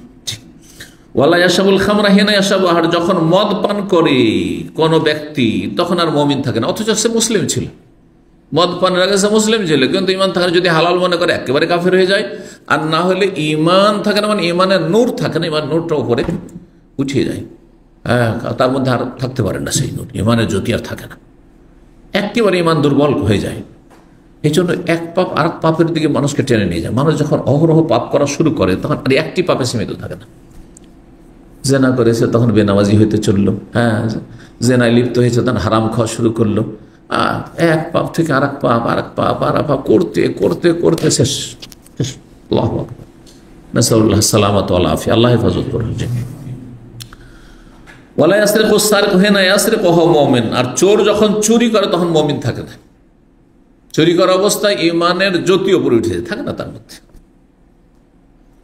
এই জন্য চুরি করতে গিয়ে দেখলো যে ধরা খেয়ে যাবো, তখন খুন করে দেয়, হ্যাঁ আঘাত করে দিল, করছে না, ইমান থাকে না তখন, অপরাধ আর অপরাধ থাকে না।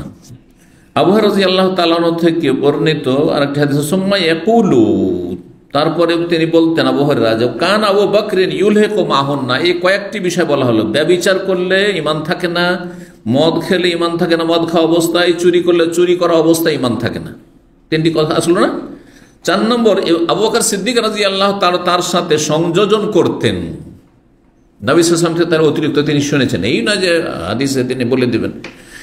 ওয়াইল হুকুম, তার সাথে অতিরিক্ত তিনি সংযোজন করতেন কি, ওয়ালায়ান্তাহিবু নহবাতান যাতা শারাফিন, কোন মূল্যবান বস্তু যদি কেউ ছিনতাই করে নিয়ে যায়, তাহলে মূল্যবান মানে মোটামুটি মূল্য আছে 50-100 রিয়াল, কিন্তু কেউ যদি একটা পানি আছে, আপনার পিপাসা লেগেছে, পানিটা আপনার হাত থেকে নিয়ে চলে গেল, তো বলে ইমান থাকবেন?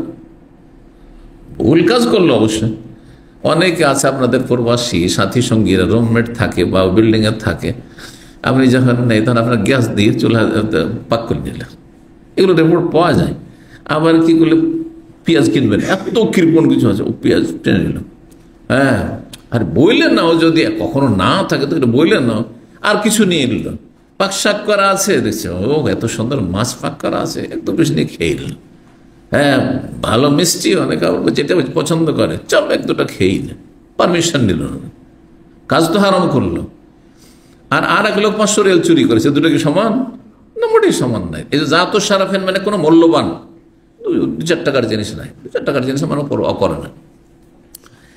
ওয়ালায়ান, যদিও সেটা জায়েজ নয়, মনে রাখবেন, ওয়ালায়ান্তাহিবু নহবাতান যাতা শারাফ, আর কোন ব্যক্তি যদি ছিনতাই করে, লুটপাট করে কোনো মূল্যবান বস্তু, মানুষের দামি জিনিসের যখন ছিনতাই হয়, কেড়ে নিয়ে যায়, তখন ইয়ারফাউন নাসু ইলাইহি আবসারহুম, লোকেরা তখন তার দিকে এভাবে চেয়ে দেখে যে হাই আমার জিনিসটা, মোবাইলটা নিয়ে চলে গেল কেড়ে, এই জিনিসটা আমার কেড়ে নিল, ঠিক না? কিন্তু সামান্য কিছু হলে কি ভ্রুক্ষেপ করবে।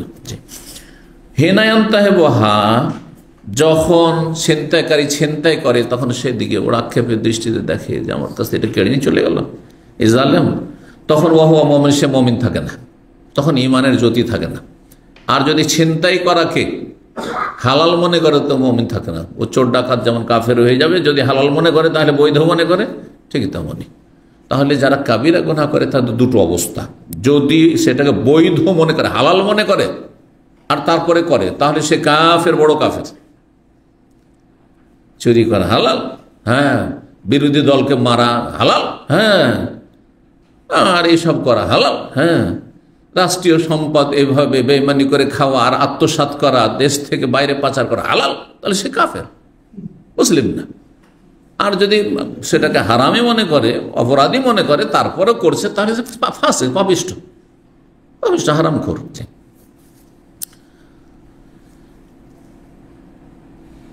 2 নম্বর অধ্যায় বাবুল খামরে মিনাল এনাব ওয়া গায়রি। এই অধ্যায় হচ্ছে আঙ্গুর বা অন্য অন্য বস্তু দ্বারা মদ প্রস্তুত করা।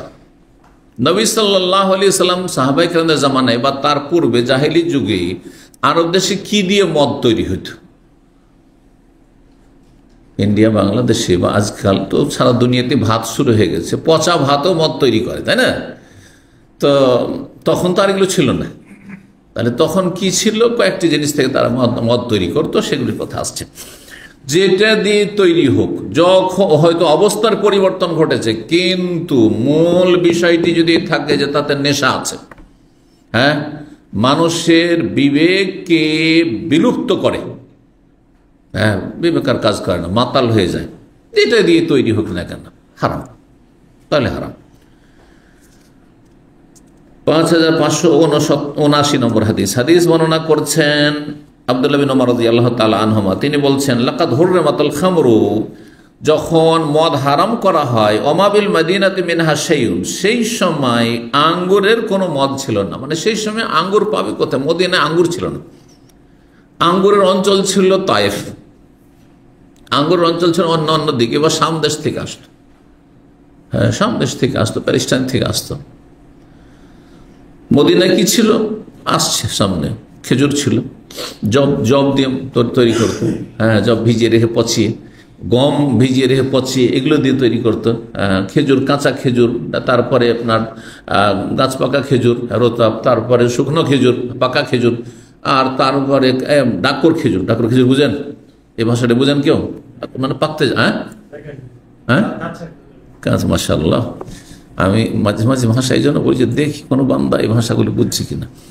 ডাকর মানে পাকতে যাচ্ছে, এখন পাকেনি, রোতাবও হয়নি, ওর নিচে আছে, মিষ্টি চলে এসছে খেজুরে, খেজুরে মানে তাতে মিষ্টান্ন চলে এসছে, মিষ্টি লাগছে, কিন্তু কচকচে হয়ে আছে, শক্ত হয়ে আছে, এখনো রোতাবের পর্যায়ে পৌঁছে। রোতাব যেটা তাজা খেজুর খাচ্ছে, এই তাজা খেজুর, মানে গাছ পাকা খেজুর হয়নি এখন, কিন্তু একবারে তিতা হয়ে নেই, হ্যাঁ, বা স্বাদহীন নেই, ও স্বাদ চলে এসছে। ওই রকম খেজুর অনেক সময় আমরা খাই, জি। তো ওটা দিয়েও তারা তৈরি করতো। সেই হাদিস হয়ে গেল। তারপরে 5580 নম্বর হাদিস। হাদিস বর্ণনা করেছেন আনাস রাদিয়াল্লাহু তাআলা আনহু। তিনি বলছেন, হুররিমাত আলাইনাল খামর, আমাদের প্রতি মদকে হারাম করা হইল। হিনা হুররিমাত, যেই সময় হারাম করা হইল, ওমা নাজিদু ইয়ানবিল মদিনা, মদিনায় আমরা পেতাম না, খামরাল আনাবে, আঙ্গুরের মদ, ইল্লা কালিলান, সামান্যতম, কারণ আঙ্গুর, হ্যাঁ, মদিনায় ফলন হতো না আঙ্গুরের। যখন ফলন হয় না, তো কোথাতে বাইরে থেকে কিনে নিয়ে এসে মদ তৈরি করে। মদ তৈরি করে কিসের? যেটা, হ্যাঁ, লব্ধজনক, যেটা যখন যেখানে সেখানে পাওয়া যাচ্ছে।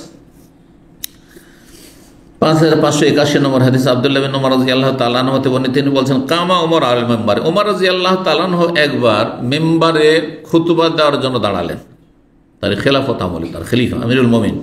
ফাকাল, বলেন, আম্মা বাদু, অতঃপর। তাহলে বোঝা গেল যে খুতবাতে বা বক্তব্যে সুন্নতি খুতবা, খুতবাতুল হাজা পড়ার পরে আম্মা বাদ বলা সুন্নাত। অতঃপর কথাটি, আম্মা বাদ মানে অতঃপর, আল্লাহর প্রশংসা, গুণগান এবং নবী সাল্লাল্লাহু আলাইহি ওয়াসাল্লামের প্রতি সালাতু ওয়া সালাম, দরুদ পেশ করার পরে অতঃপর আম্মা বাদু, এটি বলা সুন্নাত, বললে ভালো। তো বলছেন, নাজালা তাহরিমুল খামর, বললেন তিনি খুতবায় মেম্বারের উপর চেপে, যে মদের হারামকরণের বিধান নাজিল হয়েছে, মদ হারাম করার বিধান নাজিল হয়েছে, মানে আয়াত নাজিল হয়েছে। ওয়াহিয়া মিন খামসা, সেই সময় 5টি বস্তু থেকে মদ তৈরি হতো, 5টি খাদ্য দ্বারা মদ তৈরি করা হইতো। আল এনাব, কেউ আঙ্গুর দিয়ে তৈরি করতো, অত্তামর, কেউ পাকা খেজুর দিয়ে করতো, ওয়াল আসল, মধু দিয়ে মদ তৈরি করতো আরবরা, অল হেন্তা, গম দিয়ে তৈরি করতো, বা শাইর, এবং জব দিয়ে তৈরি করতো। জব পর্যাপ্ত পাওয়া যেত তখন, আর গমও আসতো সামদেশ থেকে। তবে তবে ওমর বলছেন, দেখো এখন মানুষ সচ্ছল হয়েছে, হইতে পারে যে এই 5টি জিনিস ব্যবহার করছে না, অন্য কিছু দিয়ে মদ তৈরি করে নিয়েছে, তার মানে সেটা মদ নয় এমন কথা নেই। ওয়াল খামরু মা খামারাল আকলা, আর মদ হচ্ছে সেটাই যেটা মানুষের বিবেককে, জ্ঞানকে বিলোপ করে দেয়, বিলোপ করে দেয় মানে শেষ করে দেয়, জ্ঞানহীন কথা বলছে কিন্তু মাতাল কথাবার্তা বলছে, হ্যাঁ, ব্যালেন্স ঠিক নেই। এটার নাম হচ্ছে নেশা। আবার আমাদের দেশীয় ভাষায় নেশার ভুল প্রয়োগ করা হয়। বাঙালি জাতি কিছু কিছু শব্দের খুব ভুল বুঝে। হ্যাঁ, আমার ভাত খাওয়ার খুব নিশে বলছে না, হ্যাঁ, আমার ইলিশ মাছের খুব নিশে, মনে হচ্ছে গাঁজা খাচ্ছে, পাগল। ভাষা বুঝতে হবে। নেশা কাকে বলেন? নেশা মানে এই নয় যে যেটা খাওয়া। আর একটা কথা, মজার কথা বলি, মেহমান আসতো তখন কাউকে জিজ্ঞেস করছে, আমাদের দেশে কি করতো, মেহমানকে চা পান দিত, একটু চা দিত না, তো বলছে শেখ আমার কোনো নেশা নেই, একটু চা করি, বলছে আমার কোনো নেশা নেই চা। তো আরে পান খাবেন না, জর্দা খাবেন না, ঠিক আছে, তো চা তো খাবেন, মানে চায়েরও নেশা নেই। চা নেশা হইল নাকি? তাহলে চা আর কফিকে যে বাঙালি জাতির নেশা বলে, তার মানে ওদের কাছে নেশার সংজ্ঞা কি? নেশা মানে যেটার উপরে একটা আসক্তি আছে, না খেলে কেমন লাগে জানো। যারা অফিস জব করে, যদিও আলহামদুলিল্লাহ এই গোলামিতে এখনো পর্যন্ত আমি লিপ্ত হইনি, আমি সব হালালি মোটামুটি খাই, আর বাসা থেকে চা খেয়ে আসি অফিসে সকালে আসলে। অফিসেও কখনো হয়তো সাথী সঙ্গীরা যদি বলে যে একটু খান কিছু, কিন্তু সকালে সাধারণত খেতে চাই না।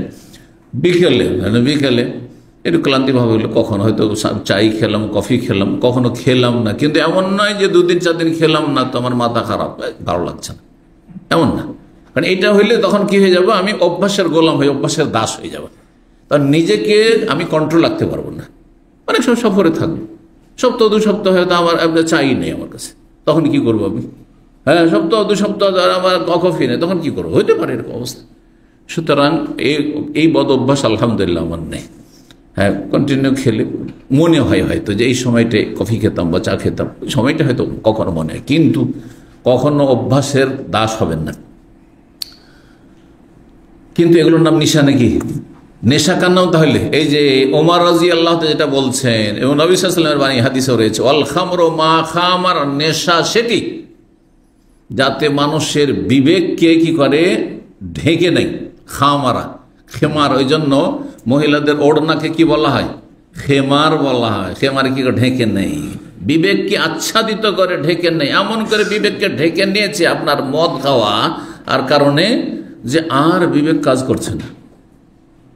দেখছেন তো ভুল দেখছেন, কথা বলছেন তো ভুল কথা বলছেন, মানুষ বুঝছে যে না, আপনি আসল সুস্থ মস্তিষ্কে না এখন। অল খামর মা খামর লাখ, এটি হচ্ছে সংজ্ঞা। আচ্ছা, তাহলে যেসব আমাদের দেশের, হ্যাঁ, আমাদের দেশে আছে যে মুফতি হওয়ার যোগ্য না, সেও ফতোয়া দেয়। আর আমাদের সমাজ এমন কি আহলে হাদিস সমাজ, আল্লাহ হেদায়েত করে, আরে মাদ্রাসা পড়া, আর যদি কেউ যদি বক্তা হয়ে যায় তো ওর কাছ থেকে ফতোয়া না শুরু করলো। তাহলে এই যে মদ বলা হয় বা কোনটাকে, যেটাতে মানুষের বিবেককে কি করে, বিলুপ্ত করে দেয় বা ঢেকে নেয়, তাহলে পেপসি মদ নাকি? 7 আপ মদ নাকি? এগুলো মদ। তাহলে 7 আপ আর পেপসি হারাম, আর তার কারণ হচ্ছে এটাও মদ। আর কিয়ামতের আলামত যখন কি করবে, নাম পরিবর্তন করে অন্য নামে ডাকবে, কিন্তু এগুলি হচ্ছে সব নেশা। এটা কি আলেমের কথা? এটা মুফতির কথা? এটা জাহিলের কথা। কখনো এইসব ফতোয়া নেবেন না, পথভ্রষ্ট হয়ে যাবেন আপনি। কথা বুঝতে পারছেন না? তো যেমন সমাজের লোক তেমন মুফতি। আমি তো মাঝে মাঝে বলি যে যেমন সমাজ তেমন মুফতি। সমাজে জাহিল হয়ে থাকতে চান তো ওই জাহিল মুফতি আছে আপনার। আর সমাজে যদি আপনি জ্ঞানী হতে চান, ভালো মুসলিম হতে চান, যে আমি বসিরাতের সাথে আমি দিন সম্পর্কে জেনে তারপরে আমি ইবাদতবন্দি করবো, তাহলে ভালো আলেম আছে। এই জন্য যার তার কাছ থেকে ফতোয়া নেবেন না। কে ফেমাস হয়ে গেছে তার কাছ থেকে ফতোয়া নেওয়া শুরু করলেন, আর কারো একটু দাপট আছে তার কাছ থেকে ফতোয়া নেওয়া শুরু করলেন, আর একটু পরিচিতি লাভ করেছে কোনোভাবে, সেই জন্য তার কাছে ফতোয়া নেওয়া শুরু করলেন। ব্যাস, বেশভূষা দেখে, দাঁড়িয়ে দেখে ফতোয়া নেওয়া শুরু করলেন, তাহলে কাজ করবেন না। তো এই ছিল হাদিস। বা ওমর রাদিয়াল্লাহু তাআলা উক্তি। 3 নম্বর অধ্যায় বাবুন, এই অধ্যায় হচ্ছে নাজালা তাহরিমুল খামর, নবী সাল্লাল্লাহু আলাইহি ওয়াসাল্লামের প্রতি মদ হারামের বিধান নাজেল হয় মদিনায়। ওয়াহিয়া মিনাল বুসরি ওয়াত তামর, সেই সময় মদিনার সিংহভাগ অধিকাংশ মদ তৈরি হতো কি দিয়ে? কাঁচা খেজুর দিয়ে, আর ওয়াত্তামর আর পাকা খেজুর দিয়ে। তামর শুকনা খেজুর, পাকা খেজুর, আর বুসর হচ্ছে কাঁচা খেজুর। বুসর আর তামরের মাঝামাঝি হচ্ছে গাছ পাকা খেজুর, এটা রোতাব, এটার নাম রোতাব। বেশ কিছু স্তর রয়েছে যারা খেজুরের চাষ করে। প্রত্যেকটা বয়সে যখন মুকুল থেকে প্রথম আপনার খেজুর হতে লেগেছে তখন একটা নাম আছে, আর 1 মাস পরে অথবা 15 দিন পর তার আলাদা একটা নাম হয়ে যায়, আর 1 মাস পরে আলাদা একটা নাম হয়ে যায়। এইভাবে 5-6টি স্তর আছে, আর সর্বশেষ স্তর হচ্ছে তামর, তার আগে হচ্ছে রোতাব।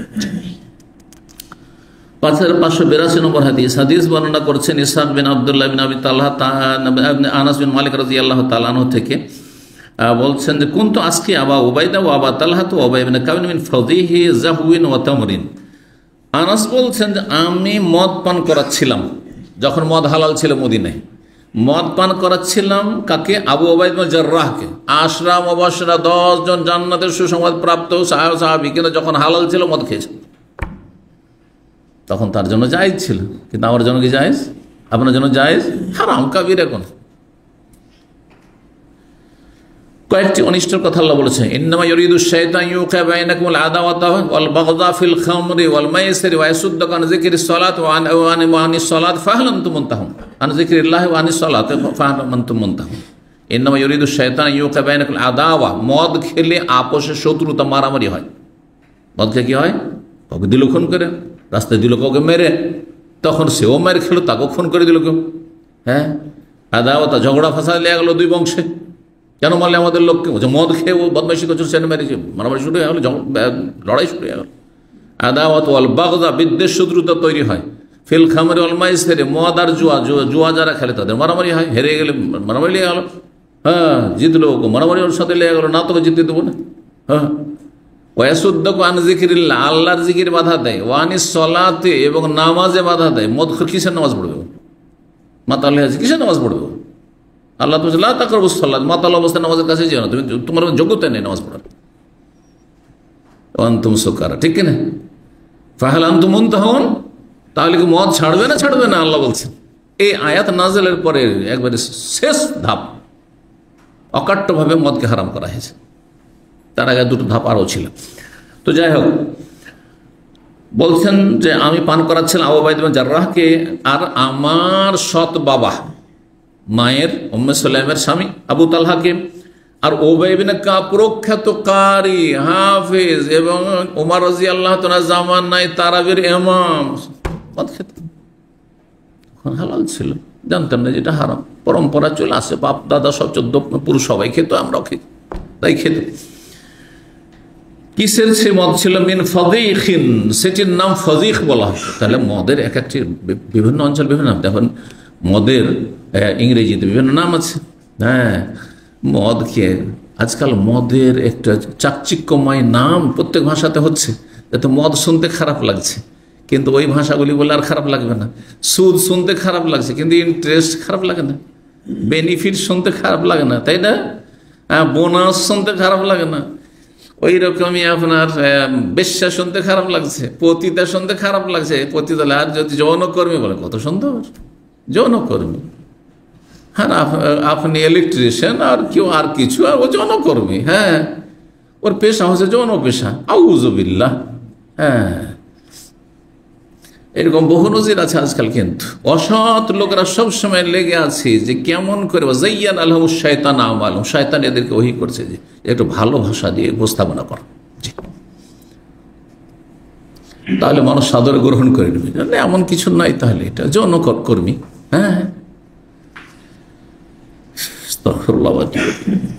ফাজিখ নামক মদ ছিল, বলছে জাহওয়িন ওয়া তামরিন। সেটা কিসের হয়তো? ফাজিখ, পাকা খেজুর দিয়ে, ওয়া তামরিন, আর আপনার তামরিন হচ্ছে পাকা খেজুর, মানে যেটা শুকনো খেজুর, আর জাহওয়িন হচ্ছে যেটা গাছ পাকা খেজুর, গাছ পাকতে গেছে অথবা পাকতে যাচ্ছে তার আগে, এরকম খেজুর। যেটাকে ডাকর বললাম, মানে এখনো শক্ত হয়ে আছে কিন্তু মিষ্টি হয়ে গেছে, যখন এগুলো বলা হয়। আর খেজুরের রং যেটা আসল রং, খেজুরের রং ধরে নিয়েছে, মানে যেটা হইলে পাকার লক্ষণ পাওয়া যায়। ফাজাহুম আতিন, হঠাৎ করে তাদের সামনে একজন আগন্তুক আসলো, হঠাৎ করে একজন এসে হাজির, কি বলার জন্য, যে মদ হারাম হয়ে গেছে, মদ হারাম হয়েছে। আর মদের আসরে বসে মদ খাচ্ছে সেই সময়। ফাকালা, সে আগন্তুক ব্যক্তি এসে ঘোষণা করলো, ইন্নাল খামর কাদ হুররিমাত, নিশ্চয় মদকে হারাম করে দেওয়া হয়েছে। ইন্নাল খামর কাদ হুররিমাত, অন্য হাদিস রয়েছে কয়েকবার, 3বার করে বলছেন উনি। ফাকাল আবু তালহা, আবু তালহা বলছেন, কম ইয়া আনাস, হুঁশ আছে এখনো। তাহলে আবু তালহা মদ খাচ্ছে কিন্তু এখন হুঁশ আছে, মাতাল হয়নি। বলছে, আনাস ওঠো, ফাহারে খা, এই যে বড় বড় মটকাতে আর কলসে মদ রাখা আছে সবকে বইয়ে দাও। ফাহার রাখতো হা, তখন সবকে আমি বইয়ে দিলাম, ফেলে দিলাম। আজকালকার মানুষ হলে বলছে, যাক এত টাকা দিয়ে যখন কিনেছি বা এত কষ্ট করে বানিয়েছি, বিক্রি করে দিই। হ্যাঁ, পাশে হিন্দুরা আছে, ওর কাছে বিক্রি করে দিই। হ্যাঁ, খ্রিস্টান আছে, ওদের কাছে বিক্রি করে দিই। চলবে না? চলবে না। কোনো হারাম জিনিস আপনার কাছে আছে, এই মশলাটা এই হাদিস থেকে শিখে রাখেন। অনেকে আছে একসময় বাড়িতে কি রাখতো, অনেক কিছু হারাম থাকে না বাড়িতে, হ্যাঁ, নামগুলো আমি তো ভুলে যাচ্ছি কারণ এগুলোর সাথে তো আমার সম্পর্ক নেই। হ্যাঁ, আপনার বাদ্যযন্ত্র, যে ধরেন বাদ্যযন্ত্র, এক কথায় বাদ্যযন্ত্র, অথবা ধরেন আপনার একসময় আসতো ডিশ, তাতে নোংরামি সব আসতো বাড়িতে, টিভিতে। এখন এটা কি করবে, রাখবো না আমি এটা। হ্যাঁ, অনেকে টিভি রাখতো, টিভিতে সেই ছেলেমেয়েরা খারাপ হয়ে যাচ্ছে, তখন তোবা করছে হয়তো, হ্যাঁ, ঠেলায় পড়ে তোবা। তো এখন এটা কি করবে, বিক্রি করে দিই, তাহলে যারা দেখবে তারা কিনে নেবে, পয়সাটা আমার চলে আসলে না, বিক্রি করতে পারবেন না আপনি। এই জন্য সৌদি আরবে আমাদের ইসলামিক সেন্টার একসময় দেখেছি, যখন মানুষ টিভি থেকে তোবা করতো অনেকেই, কত যে টিভি ফিরে ফিরে এখানে এসছে, কারণ এখানে আসলে নিরাপদ স্থানে চলে আসলো, আর কেউ পাপ করতে পারবে না।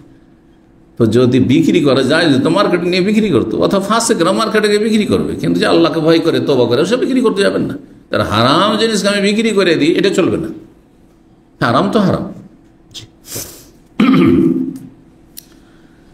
5583 নম্বর হাদিস। হাদিস মনে করছেন আনাস বলছে, কুনতু কায়মান আল হাইয়ে, আমি আমার গোত্রের বংশের, হাইয়ুন মানে মহল্লা হয়, যেমন এখানে হাইয়ুল খালিজ, হাইয়ুন নাখির মহল্লা। আর হাইয়ুন মানে হয় গোত্র, বংশ, বংশের ছোট ক্ষুদ্রটাকে হাই বলা, মানে গোত্র বলা হয়। আমি আমার গোত্রের লোকদের সামনে দাঁড়িয়ে খেদমত করছিলাম, সার্ভিস দিচ্ছিলাম। কি আসকিহিম, আমি তাদেরকে মদ পান করাচ্ছিলাম। তারা কারা ছিল? অমৌমাতি, তারা আমার চাচারা ছিল সব, তারা নিজের নিকটাত্মীয় চাচারা, সব চাচাদেরকে ভাতিজা সব মদ পান করাচ্ছে। ওয়ানা আসগার, তাদের সবচাইতে আমি ছোট ছিলাম বয়সে। কি পান করাচ্ছিলাম? আল ফাজিক, ফাজিক নামক মদ, যেটা কি দিয়ে তৈরি হতো, এর আগে আসলো, সেটা হচ্ছে আপনার গাছ পাকা খেজুর অথবা পাকা খেজুর দিয়ে, বা একটু যেটা তাজা খেজুর কিন্তু এখনো পাকেনি। ফাকিলা, হঠাৎ করে বলা হলো, শুনতে পেলাম যে হুররিমাতুল খামরু, মদকে হারাম করে দেওয়া হয়েছে। ফাকালু, তখন তারা বললেন, আমার চাচারা সবাই বললেন, আকফিহা, উল্টে ফেলে দাও, হ্যাঁ, পাত্রকে উল্টে ফেলে দাও। ফাকাফা তোহা, তখন সেটাকে উল্টে ফেলে দিলাম। অন্য হাদিসে রয়েছে যেসব মটকাগুলি মাটির ছিল সবগুলিকে ভেঙে চুরমার করে দেওয়া হয়। আর এত বেশি মদ খেত মদিনার লোকেরা, আরবরা, যে মদ কত পরিমাণ থাকলে অলিতে গলিতে বর্ষার পানির মতো মদ বইছিল, মদ প্রবাহিত হচ্ছিল। ফাজারাত ফি সিকাকিল মদিনাতে, এটা হাদিস রয়েছে। কুলকুলি আনাস, আনাসকে আমি জিজ্ঞেস করলাম, তার ছাত্র বলছেন, জি মুআতামির ইবনে সুলাইমান, তার কাছে সুলাইমান, যে আনাস বলেন, মাশরাবহুম, তাদের এই যে মদ কি দিয়ে তৈরি হতো? তাহলে রোতাবুন ওয়া বুসরুন, রোতাব মানে রোতাব তাজা খেজুর, গাছ পাকা খেজুর, আর বুসরুন হচ্ছে একটু কাঁচা উঠচাইতে, ওর আগে যে যখন শক্ত হয়ে থাকে। ফাকলা আবু বকর বিন আবু বকর আনাস বলেন, ওয়াকানাত খামরুহুম, আর এটি ছিল মানে এই খেজুর দিয়ে তৈরি মূলত তাদের মূল মদ হইতো। ফালাম ইউনকির আনাস, আনাস আর অস্বীকার করেননি যে হ্যাঁ, মদিনার অধিকাংশ মদ কি দিয়ে তৈরি হতো? খেজুর, বিভিন্ন স্তরের খেজুর দিয়ে তৈরি হতো। অন্য রিওয়ায়াতে রয়েছে, কানাত খামরুহুম ইয়াওমাইযিন, ওই জামানে এই খেজুর টেজুর দিয়ে মদ তৈরি তাদের হয়তো মদিনায়। তারপরে আরেকটি হাদিস রয়েছে, বলছেন আবু মাশার আল বারা, তিনি বলছেন সামিউতু সাইদ বিন উবাইদুল্লাহ, তিনি বলছেন হাদাসানি বকর বিন আব্দুল্লাহ, আমাকে হাদিস বয়ান করেছেন বকর বিন আব্দুল্লাহ তাবি আনাস বিন মালিক রাদিয়াল্লাহু তাআলা হাদিস বর্ণনা করেছেন আন্নাল খামরা হুররিমাত, মদ কি হারাম করা হয়, ওয়াল খামরু, যেই সময় হারাম করা হয় তখন মদিনায় মদ তৈরি হইতো, আল বুসর, কাঁচা খেজুর দিয়ে, ওয়াত তামর, এবং পাকা শুকনা খেজুর দিয়ে।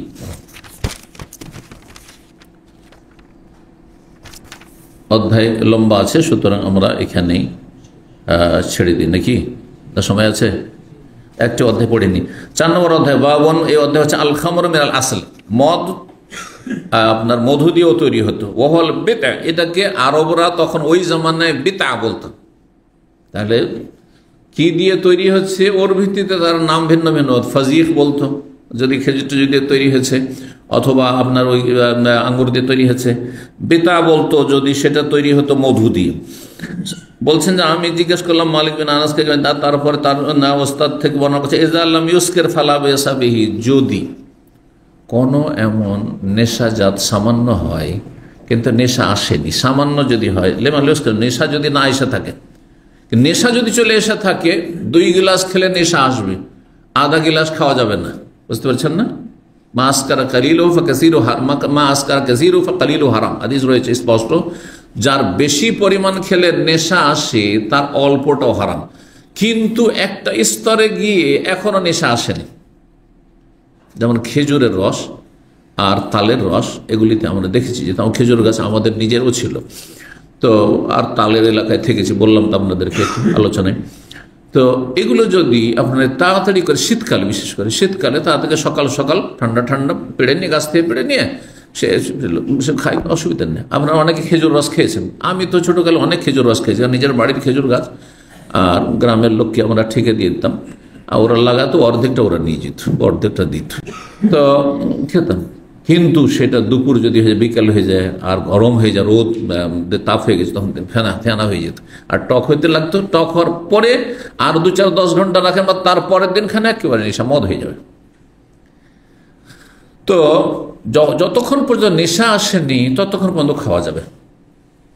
এরকম ধরেন কোনো কিছুকে আপনার ইয়ে করছে, চুলহায় আপনার পাক করা হচ্ছে, তো কিছু স্তর থাকে যে স্তরগুলিতে আপনার কোনো অসুবিধা নেই।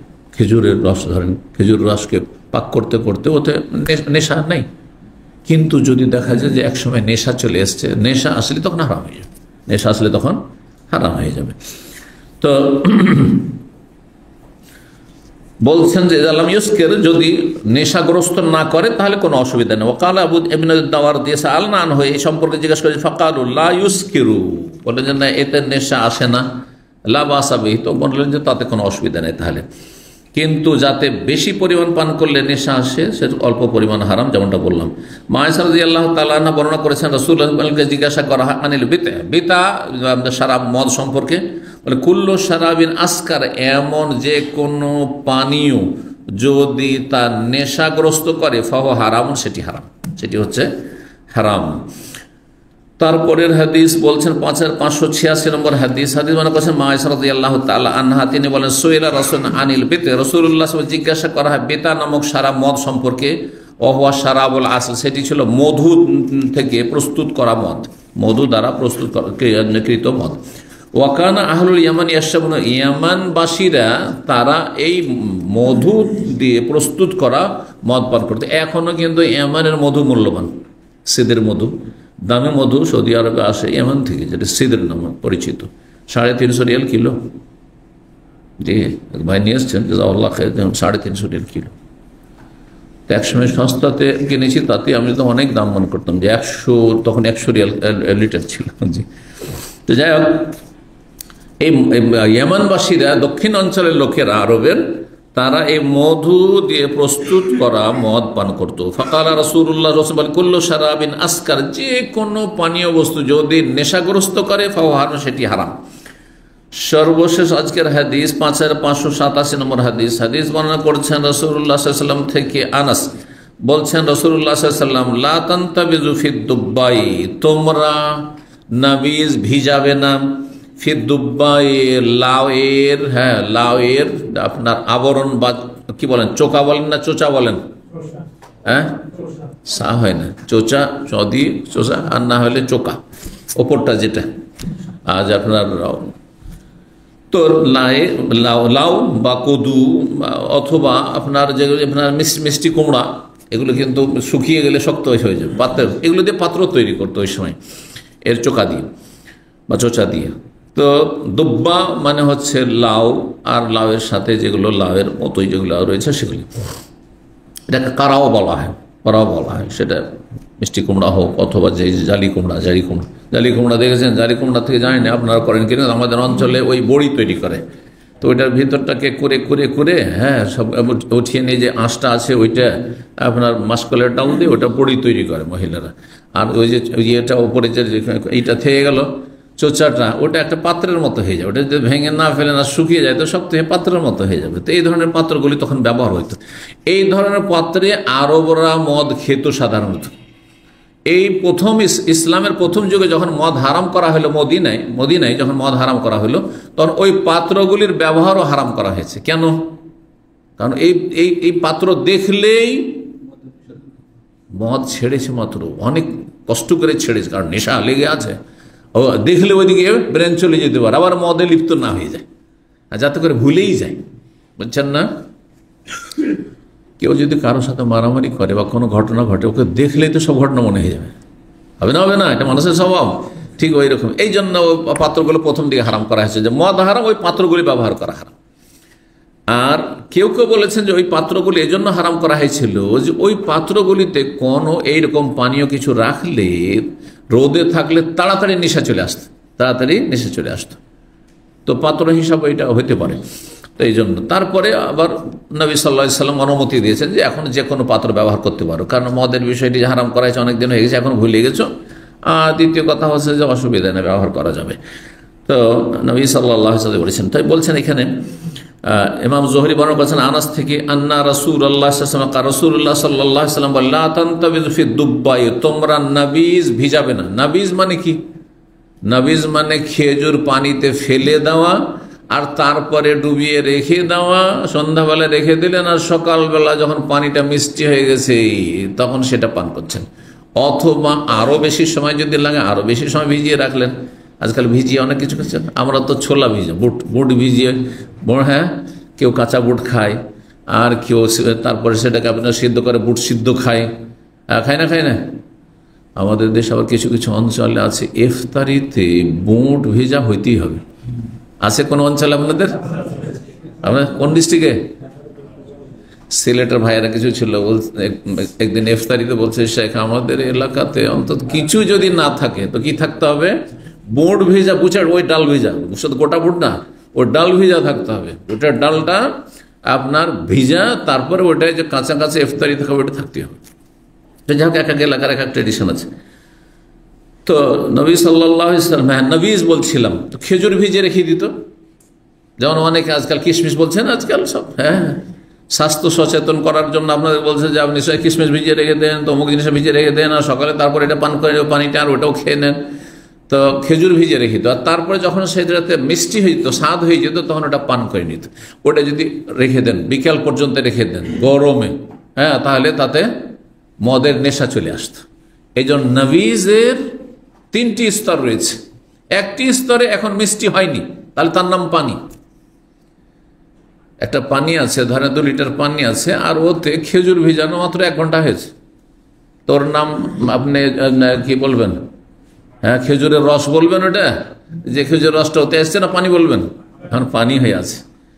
এইরকম পানিতে উজু করলে অসুবিধা নেই, কিন্তু দ্বিতীয় স্তর মিষ্টি হয়ে গেছে, মোটামুটি সারা রাত ভিজিয়ে রাখা হয়েছে, আর সকালবেলা দেখা যাচ্ছে একেবারে রংটা পরিবর্তন হয়ে গেছে, পানি থেকে হ্যাঁ গুড়ের রং হয়ে গেছে, বা জুসের রং হয়ে গেছে, যেটা খেজুর রং থাকে, আর তার মিষ্টি হয়ে গেছে। এতে উজু করা যাবে? উজু করা যাবে না, কিন্তু খাওয়া যাবে কিনা? যদি নেশা না আসে খাওয়া যাবে। তারপরে আরও রেখে দিলেন 12 ঘন্টা 14 ঘন্টা, আর তারপরে ফেনা টেনা হয়ে একেবারে নেশা হয়ে গেছে, 2 গিলাস খেলেই হ্যাঁ মাতাল হয়ে যাবে, তখন এটা হচ্ছে ওর নাম খামর, আর তখন ওর নাম জুস থাকলো না বা খেজুরের রস থাকলো না। তো একে নাবিজ বলা হয়। নাবাজে আম্বজ মানে ফেলা, নিক্ষেপ করা। পানিতে কটা কি করতো? খেজুর ছেড়ে দিত, ফেলে দিত, আর রেখে দিত ভিজে, ওই জন্য এর নাম হচ্ছে নাবিজ। তো হাদিস শেষ হচ্ছে ওয়ালাফিল মুজাফফাত, তাহলে দুব্বা আপনার ওই যে আপনার লাউ বা আপনার কুমড়ো বা মিষ্টি কুমড়ো এগুলির চোচা দ্বারা তৈরিকৃত পাত্রতে তোমরা খেজুর ভিজিয়ে তোমরা নাবিজ করবে না। ওয়ালাফিল মুজাফফাতে এইরকমই আলকাতরা মাখানো, যেই সব মাটির বাসনে আলকাতরা মাখানো আছে সেটা শক্ত করার জন্য, আর তাতে কোনো কিছু ভিজিয়ে নাবিজ, খেজুর ভিজিয়ে তোমরা নাবিজ খাবে না, কারণ তাড়াতাড়ি তাতে নেশা চলে আসার সম্ভাবনা রয়েছে। আবু হুরায়রা রাদিয়াল্লাহু তার সাথে আরো সংযোজন করতে ইউলহিকু মাহু আল হান্তাম, সবুজ রঙের কিছু পাত্র আরবরা সেজু ব্যবহার করতো, তাতে তাড়াতাড়ি নেশা চলে আসতো, সে সবুজ রঙের ঘড়া বা পাত্র ব্যবহার করবে না।